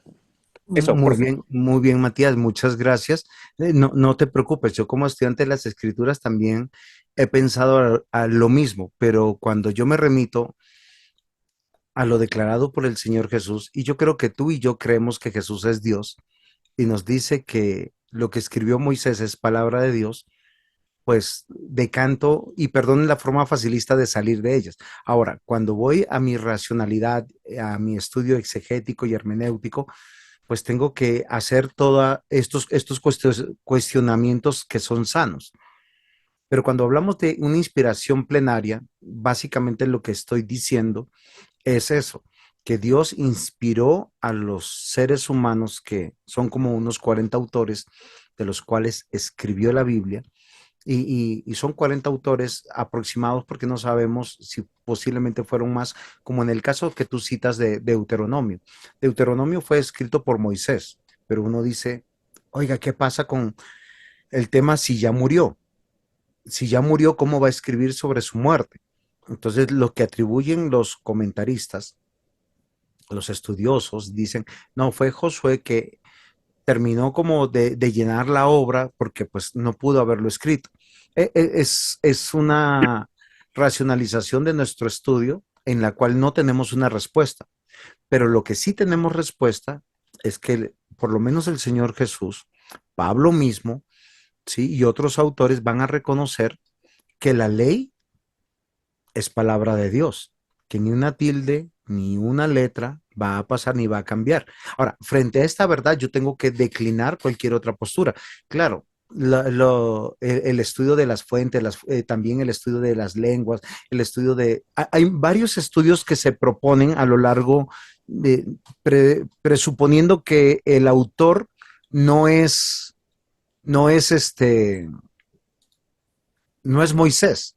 Y es donde nosotros tenemos que considerar, en la composición de la Torá hay evidencias externas, evidencias internas, están los manuscritos, están las referencias no bíblicas, están los papiros que se han encontrado en diferentes épocas, y en ese sentido es un poco especulativo para nosotros. Ahora, si nosotros tuviéramos, voy a hacerles un ejemplo. Yo de profesión, en un tiempo yo fui chef de cocina, entonces yo les digo, yo no sé, ustedes en su tierra tienen platos típicos. Acá en mi tierra, bueno, acá en Colombia hay platos típicos de acá, que sin algunos elementos ese plato no sería ese plato. Voy a hablar de algo que posiblemente no conozco, pero que ustedes creo que sí conocen bastante, es el ceviche. Si el ceviche que yo les presento tiene pollo, tiene jugo de naranja, tiene cebolla y ají, el ceviche ustedes me van a decir que no. ¿Por qué? Porque el ceviche que tiene que tener jugo de limón, cebolla y pescado como una base fundamental. ¿Si es así o no? Listo. ¿A dónde yo quiero ir? La escritura nos dice que la ley fue inspirada por Dios, más allá de los cuestionamientos que nosotros podemos tener. ¿Por qué nos dice que es la ley de Dios? Porque Dios inspiró a Moisés no de manera mecánica, o sea, él no fue ajeno, y nosotros vemos en ese sentido como las palabras que Pablo usa en 1 Corintios 7. Sí, Dios inspiró a Pablo a escribir sobre este aspecto, que él dice, esta es mi opinión, pero siendo la opinión de Pablo y siendo siervo de Dios, y lo que él escribe viene de la mano de Dios, es Dios que lo puso. ¿Qué nos cuesta a nosotros? Pues el sujetarnos, porque hay cosas que sí uno dice, no, es que eso fue, pero ¿por qué nosotros nos sujetamos frente a principios que el mismo Dios ha enseñado a lo largo de la escritura? Cuestionamos 1 Corintios 7, dice, pero a mi juicio más dichosa será que si se queda así. Y pienso también, yo tengo el Espíritu de Dios. ¿Y a qué se refiere 1 Corintios 7:40? Entonces uno tiene que ver un contexto, ¿sí? Y es frente a problemas sobre la comprensión del matrimonio, si se casan, si no se vuelven a casar y todas las cosas. Pero hay principios sobre esto, sí, claro, está en la escritura. Recuerden que esto es una redacción que se llama epístola. Está en un sentido de una epístola, es una respuesta a ciertas interrogantes y cosas, pero es palabra de Dios. Yo no puedo decir que toda 1 Corintios 7 menos el 7:40. ¿Por qué razón? Porque estamos diciendo, todos nosotros decimos cuando comemos la Biblia y la abrimos, ya Rolando, vi tu mano alzada, dame un segundo, es palabra de Dios. Toda la palabra de Dios es inspirada por Dios. Nosotros decimos sí, pero si yo digo es que hay aspectos que no, entonces si acá hay un aspecto, pues habrán otros aspectos que no.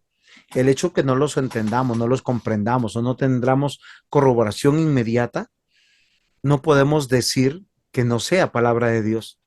Dios lo preservó de esa manera, lo conservó de esa manera, es mi opinión como pastor, como creyente, y basado en los versículos que el mismo Señor Jesús dice, sobre todo sobre el Antiguo Testamento. El Nuevo Testamento también creemos que es palabra de Dios, ¿sí? Porque termina en Apocalipsis diciendo esto, y Dios lo preservó de esta manera, y recordemos que Dios es Dios y lo preservó en medio de su pueblo, de su iglesia. Por eso, mis amados hermanos, en otras palabras, aunque cada autor humano escribió desde su propia experiencia y contexto, con su propio vocabulario y estilo, el Espíritu los llevó a decir lo que tenían que escribir exactamente como Él lo quiso. Y los argumentos que usted me pone sobre 1 Corintios 7:40, el de números, sobre el mismo Moisés, ratifica esto. No van en contra o menoscabo de la autoridad de la palabra de Dios. ¿Por qué razón? Porque ellos fueron inspirados para escribir y esa escritura quedó preservada de esa manera. Por lo tanto, la Biblia es poderosa porque su autor es poderoso y no es el hombre, es Dios. La Biblia es inerrante porque su autor no puede errar. La Biblia es suficiente porque su autor es omnisapiente y sabe exactamente lo que sus hijos necesitan. Cada palabra es perfecta, cada palabra es intencional. Por lo tanto, cada palabra debe ser creída, obedecida y predicada por sus hijos. Si yo me levanto en el púlpito y empiezo a decir, esto sí es palabra de Dios y esto no es palabra de Dios, yo me estoy poniendo por encima de Dios. Si yo me pongo debajo de la palabra de Dios y hay cosas que no entiendo, no comprendo, pues yo tengo que reconocer que necesito de la guía del Espíritu de Dios, que necesito de crecer. Una de las cosas que nosotros entendemos, sobre todo en el Nuevo Testamento, que el Espíritu Santo vino a nosotros para darnos discernimiento. Y el Pentateuco, así lo llamaron los judíos, el libro de la ley, la Torá, que es exactamente lo mismo, encabeza los 66 libros de la Biblia y constituye la magnífica puerta de la revelación divina. Es la base fundamental de todo. Jesús lo entendió de esa manera. Los apóstoles, cuando escribieron, lo entendieron de esa manera. ¿Quiénes somos nosotros? Aún con todas las evidencias, que muchas de esas evidencias con propósitos de cuestionar que la palabra de Dios sea palabra de Dios. Y lo digo con un tono de exhortación para salir y desmarcarnos de cualquier posibilidad de inerrancia.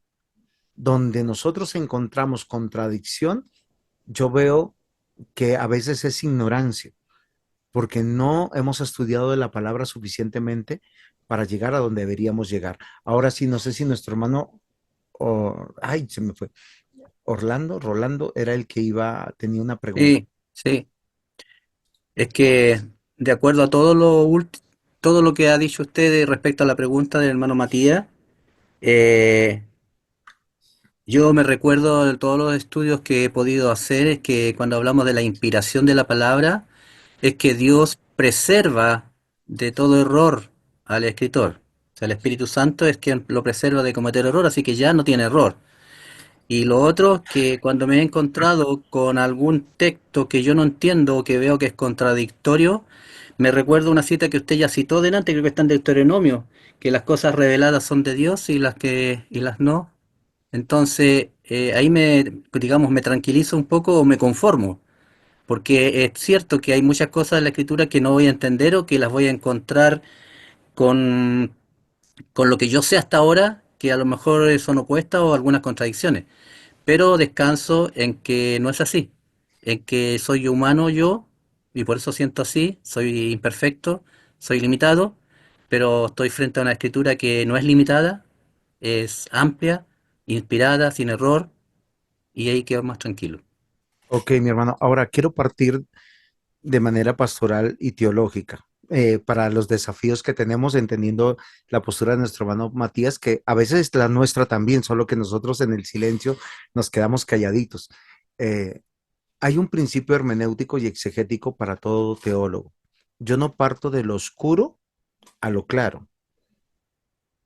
Si hay cosas oscuras que son para mí dentro de la revelación, no es para cuestionar que sea o no sea palabra de Dios. Cuando yo hablé de ignorancia, todos somos ignorantes y no es pecado ser ignorante. Hay muchos textos en la Biblia que en mi corazón están guardados, pero que yo no los comprendo totalmente y plenamente. Pero llegará el momento en que tendré esa luz si el Señor quiere, pero hay algo que debo considerar. Yo debo partir de lo que es claro, de lo que está revelado, suficientemente eh, sustentado para llegar a lo oscuro. Es una regla hermenéutica. Entonces, nosotros tenemos que partir, pero ¿qué hacen en muchos casos los que cuestionan, no sé si con buena intención o mala intención, que toda la Biblia sea palabra de Dios? Encontrar falencias y decadencias porque al final están hablando de nuestro Dios y de su revelación. Y nosotros tenemos que considerar que nosotros tenemos el texto revelado y uno de los textos más guardados y mejor traducidos siempre ha sido el Antiguo Testamento, por varias razones, miren mis amados hermanos. Ellos fueron cuidadosamente preservados por un pueblo celoso, obviamente por la intención de Dios, que lo transcribió de generación en generación y lo que hemos encontrado son textos que lo que hoy tenemos nos podemos decir que son verdad. Ahora, los textos del Nuevo Testamento, ¿por qué nosotros sabemos que son palabra de Dios y son verdad? No porque tengamos un original de ellos. No hay ningún original del Nuevo Testamento, pero las múltiples traducciones que están a lo largo de 1000 años, solo piensen eso, en diferentes idiomas, de diferentes rincones de la tierra conocida del momento en que el cristianismo fue, y esto tiene que ser en el Oriente, en África, en Europa, parte de Asia, nos corroboran que son verdad. Y no importa en qué idioma fueron puestos, puntualmente está de esa manera. Ahora, hay que tener algunas consideraciones frente a la expresión de Jesús cuando dice ni el punto, ni la coma, ni una letra será cambiado o pasará, porque él está siendo referente a la ley y a los profetas, a lo que ya fue escrito y lo que fue preservado de esa manera, frente a un Nuevo Testamento que sí ha sido, por el contexto que tenemos, gramaticalmente ha tenido diferentes tipos de traducciones. Por eso nosotros vamos viendo que hoy en día tenemos traducciones que nos van ayudando a mejorar nuestro entendimiento porque el lenguaje va cambiando. Y nosotros hemos visto, y con todo vemos que el Nuevo Testamento siempre nos remitimos a las fuentes más antiguas para poder entender que sea palabra de Dios y tener un entendimiento correcto, hermenéutico y exegético. Y eso es muy importante para nosotros. Y es importante que nosotros consideremos, mis amados hermanos, solo como regla hermenéutica. Matías, muchas gracias por esa participación, fue muy buena. Yo espero que no te hayas sentido hace un rato atacado, sino todo lo contrario, sino reconvenido en qué sentido, que hay intereses y, y no es del reino de la luz sino del reino, creo, de las tinieblas, siempre de cuestionar. La Biblia dice que el autor del Pentateuco es Dios a través de Moisés, y eso debe quedar claro para nosotros. Y nosotros, cuando nosotros vemos que tenemos una interpretación, y no es una respuesta para Matías, sino para todos nosotros, de que va en contra del carácter de Dios, que va en contra del plan de Dios, o en contra de la revelación del Mesías, yo debo de entender que mi discernimiento posiblemente está siendo desviado o distraído. La palabra del Señor nos dice de esa manera. Si creyéramos a Moisés, le tendríamos que creer a Jesús. ¿Por qué razón? Porque Moisés escribió de Jesús, pero los mismos fariseos, escribas, saduceos, los maestros de la ley de ese momento, no lo consideraron de esa manera. Viéndolo a Jesús en sus narices, no sé si es correcta esa expresión allá, o sea, frente a frente, pues ellos no sabían quién era él.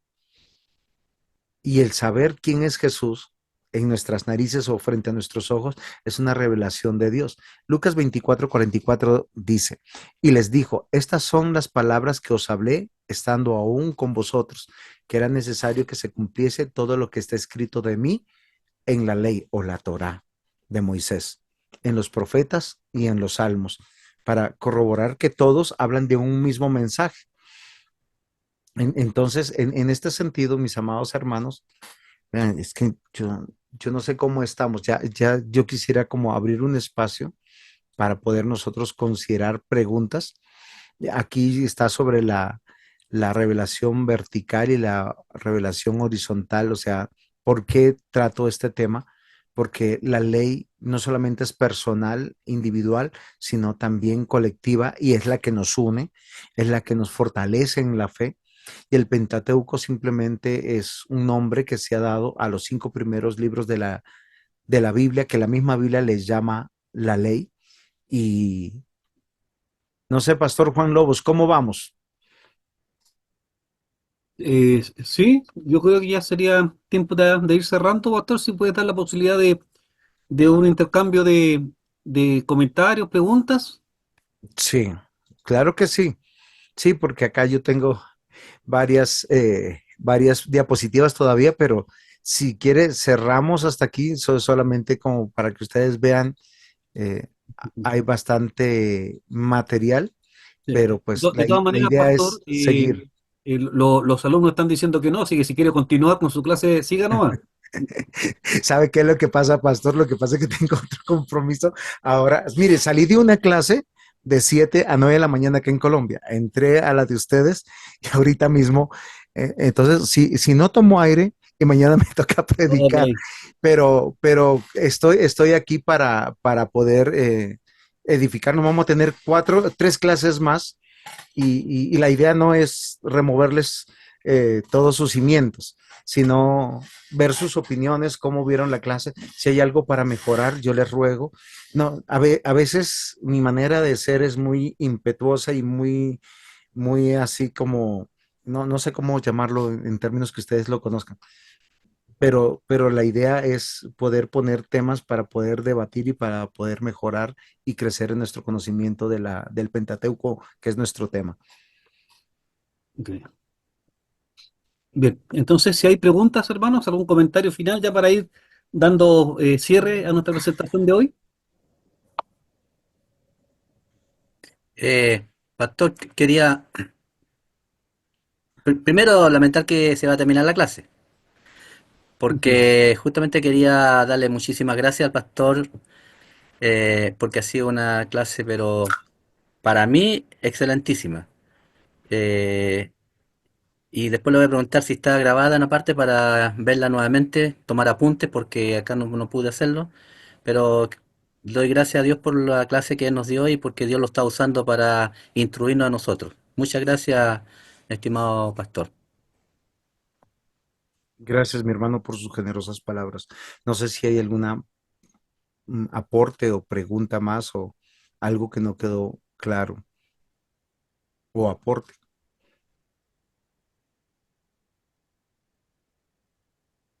Me parece que ya no. La clase queda grabada en todo caso, hermanos, la vamos a subir a la plataforma para que ustedes la puedan estar consultando durante la semana y puedan tomar sus respectivos apuntes. Ustedes que están en maestría, posiblemente, bueno, no, creo que el proyecto 66 no nos permite, pero es un buen tema para poder desarrollar sobre el tema del Pentateuco. No hay mucho material y el material que hay de sobre Pentateuco siempre está desde una perspectiva de la alta crítica y a veces lamentablemente para cuestionar sobre fuentes, como hemos hablado, gramaticales, históricas, de los hallazgos que hemos tenido y son relevantes en el sentido del estudio. Pero yo creo que una clave importante es entender, si la Biblia dice que es palabra de Dios, pues de ahí para adelante yo empiezo a tener que cuestionarme si realmente lo que hacen estos descubrimientos y estos aportes es a incrementar mi fe o a poner en duda mi fe. Tal vez lo hago desde una perspectiva pastoral. Creo que hemos dejado en las iglesias mucho de predicar el Antiguo Testamento. Se predica mucho el Nuevo Testamento en detrimento, pero eso nos ha hecho que también nos alejemos de una comprensión integral de la vida para Dios. El Pentateuco, mire, es algo muy interesante. No nos habla de la ley moral, civil y ceremonial y sanitaria. Desde el aspecto teológico lo departamentalizamos para profundizar, ¿sí? Pero es un todo. La ley es la ley de Dios. Se los pongo de esta manera. Si yo amo a mi prójimo, amo a Dios. O sea, ¿cómo yo amo a mi prójimo? Pues es sencillo. Si tiene hambre, le doy de comer, si tiene necesidad de vestido, y eso tiene que ver no con la ley moral, propiamente dicha dentro del Antiguo Testamento, sino con otros aspectos de justicia, de piedad, de santidad. Y los textos del Antiguo Testamento nos habla aún de los cuidados de cómo yo vivo y cómo yo debo de vivir para Dios, porque vivir para Dios ceremonialmente me hace una persona sectaria. Pero cuando yo vivo para Dios integralmente, abrazo toda la ley de Dios. Yo no sé si ustedes recuerdan Romanos capítulo 12, cuando nos dice que nos debemos presentar en sacrificio vivo, santo y agradable a Dios, que es nuestro culto racional. Pero nos habla como resultado de entender que cada uno de los días que ya viví, hice una tarea de acuerdo al mandamiento de Éxodo 20 y de Deuteronomio 5, haciendo toda la obra que Dios me encargó para venir y presentar delante de Dios la obra de Dios. Eso que me hace entender que yo para vivir la ley ceremonial, entendiendo la departamentalización de la ley, pues yo tengo que ser un buen ciudadano. Y para ser un buen ciudadano, o sea, cumplir la ley civil y la ley ceremonial, pues tengo que tener una buena comprensión de la ley moral o de la moralidad de la ley. Recuerden que todos los mandamientos de Dios son buenos, perfectos dentro del plan de Dios. Y lo que Deuteronomio nos quiere decir es que todos los que fueron rescatados de Egipto tienen que vivir a la manera de Dios. Cómo sojuzgamos, cómo señoreamos, cómo nos multiplicamos y cómo damos fruto es concerniente a la obediencia al plan de Dios. Y no hay una cultura que pueda esbozar esto. ¿Por qué razón? Porque Dios no nos puso para crear cultura. La cultura está puesta en los mandamientos de Dios. Porque, ¿qué es cultura? Todos los principios y acciones que nosotros hacemos y que nos hacen identificarnos como pueblo de Dios. Y la Biblia dice que al practicar la ley de Dios nos hacemos extranjeros de este mundo, nos hacemos conciudadanos del reino de Dios. Bueno, no lo dice de esa manera, pero esa es la aplicación puntual para nuestra vida. Cuestionar, ahora alguien me dirá, y de pronto más adelante lo vamos a decir en otra clase, pero es que ya no soy judío y no guardo las cosas judías, lo que él les decía. Sí, pero yo les voy a decir una cosa, la ley ceremonial, mañana que es domingo, las vamos a guardar todos en el cumplimiento de la obra de Cristo. Eso es fundamental. Eso es fundamental. Ustedes y Ujú. yo tenemos que entender, sí, no vamos al templo, porque nosotros somos el templo, eso es cumplimiento. Dios ha tabernaculado, es una palabra muy difícil, ha hecho tabernáculo de nosotros. Y no, no es la infraestructura, somos nosotros. Y ahí está la ley ceremonial. ¿Por qué no llevamos sacrificios? Por todo lo que hemos dicho anteriormente. En Cristo se cumplió todo lo que era sombra, pero ya tampoco no obedecemos las leyes que implicaban la nación de Israel como nación. Pero ustedes en Chile, yo creo que ninguno de ustedes diría, yo soy cristiano y por tanto me va a pasar el semáforo en rojo, no voy a pagar impuestos, a los gendarmes no les voy a hacer caso. Bueno, acá dicen policía, creo que allá dicen gendarmes, ¿sí o no? Carabineros. Carabineros, muy bien, a los carabineros. Entonces, miren lo interesante. Nosotros todavía estamos bajo una ley de las naciones y Pablo nos dice en Romanos 13, quien se sujeta a la ley civil se sujeta a Dios. O sea, hay una nación a la cual y todavía nosotros reconocemos que la palabra de Dios es propia, porque nosotros no pagamos impuestos en Israel, pagamos impuestos, bueno, ustedes en Chile, yo en Colombia, porque es el lugar donde, y estamos glorificando a Dios. Y las leyes sanitarias aún existen. ¿Qué pasó cuando nos vino el coronavirus? Nos dieron leyes de cómo convivir, de cómo estar, de cómo ir a cuarentenas, las mismas leyes que están establecidas.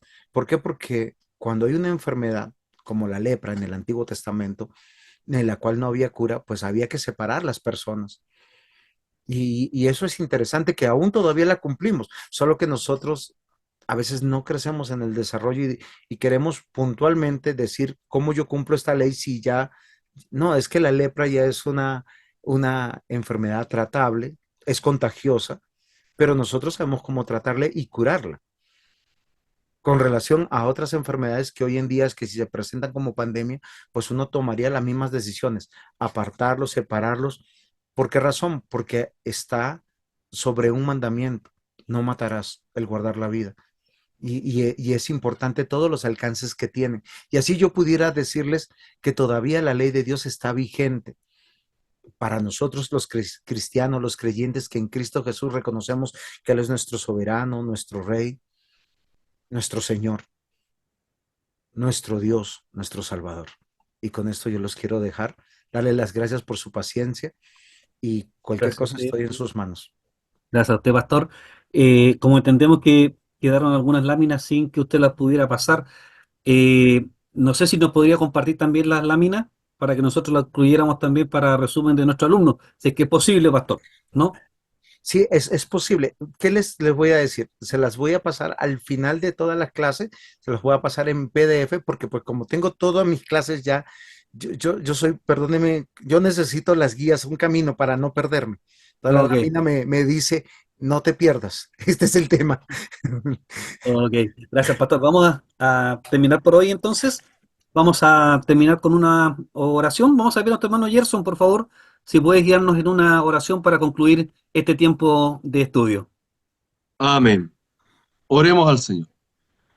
Amantísimo Padre, Dios eterno, buscamos cada día más de tu rostro, queremos aprender de ti, Señor, conocerte más. No solo conocerte, sino hacer vivo tu palabra en nuestras vidas. Señor, gracias por este tiempo en que podemos aprender de tu palabra a través de la enseñanza. Ayúdanos, Señor, a ser hombres temerosos de ti. Ayúdanos, Señor, a buscar más de ti. Bendícenos ahora, Señor, así como has hecho en nuestros quehaceres diarios y para actuar de manera responsable con lo que vamos aprendiendo. Bendice a nuestro pastor también, allá en el país en el que se encuentra. Gracias te damos por él, por ser un instrumento de bendición para nuestras vidas. Te agradecemos en el nombre de Jesús. Amén. Amén. El Señor les bendiga. Buen domingo Igual a mañana. usted, pastor.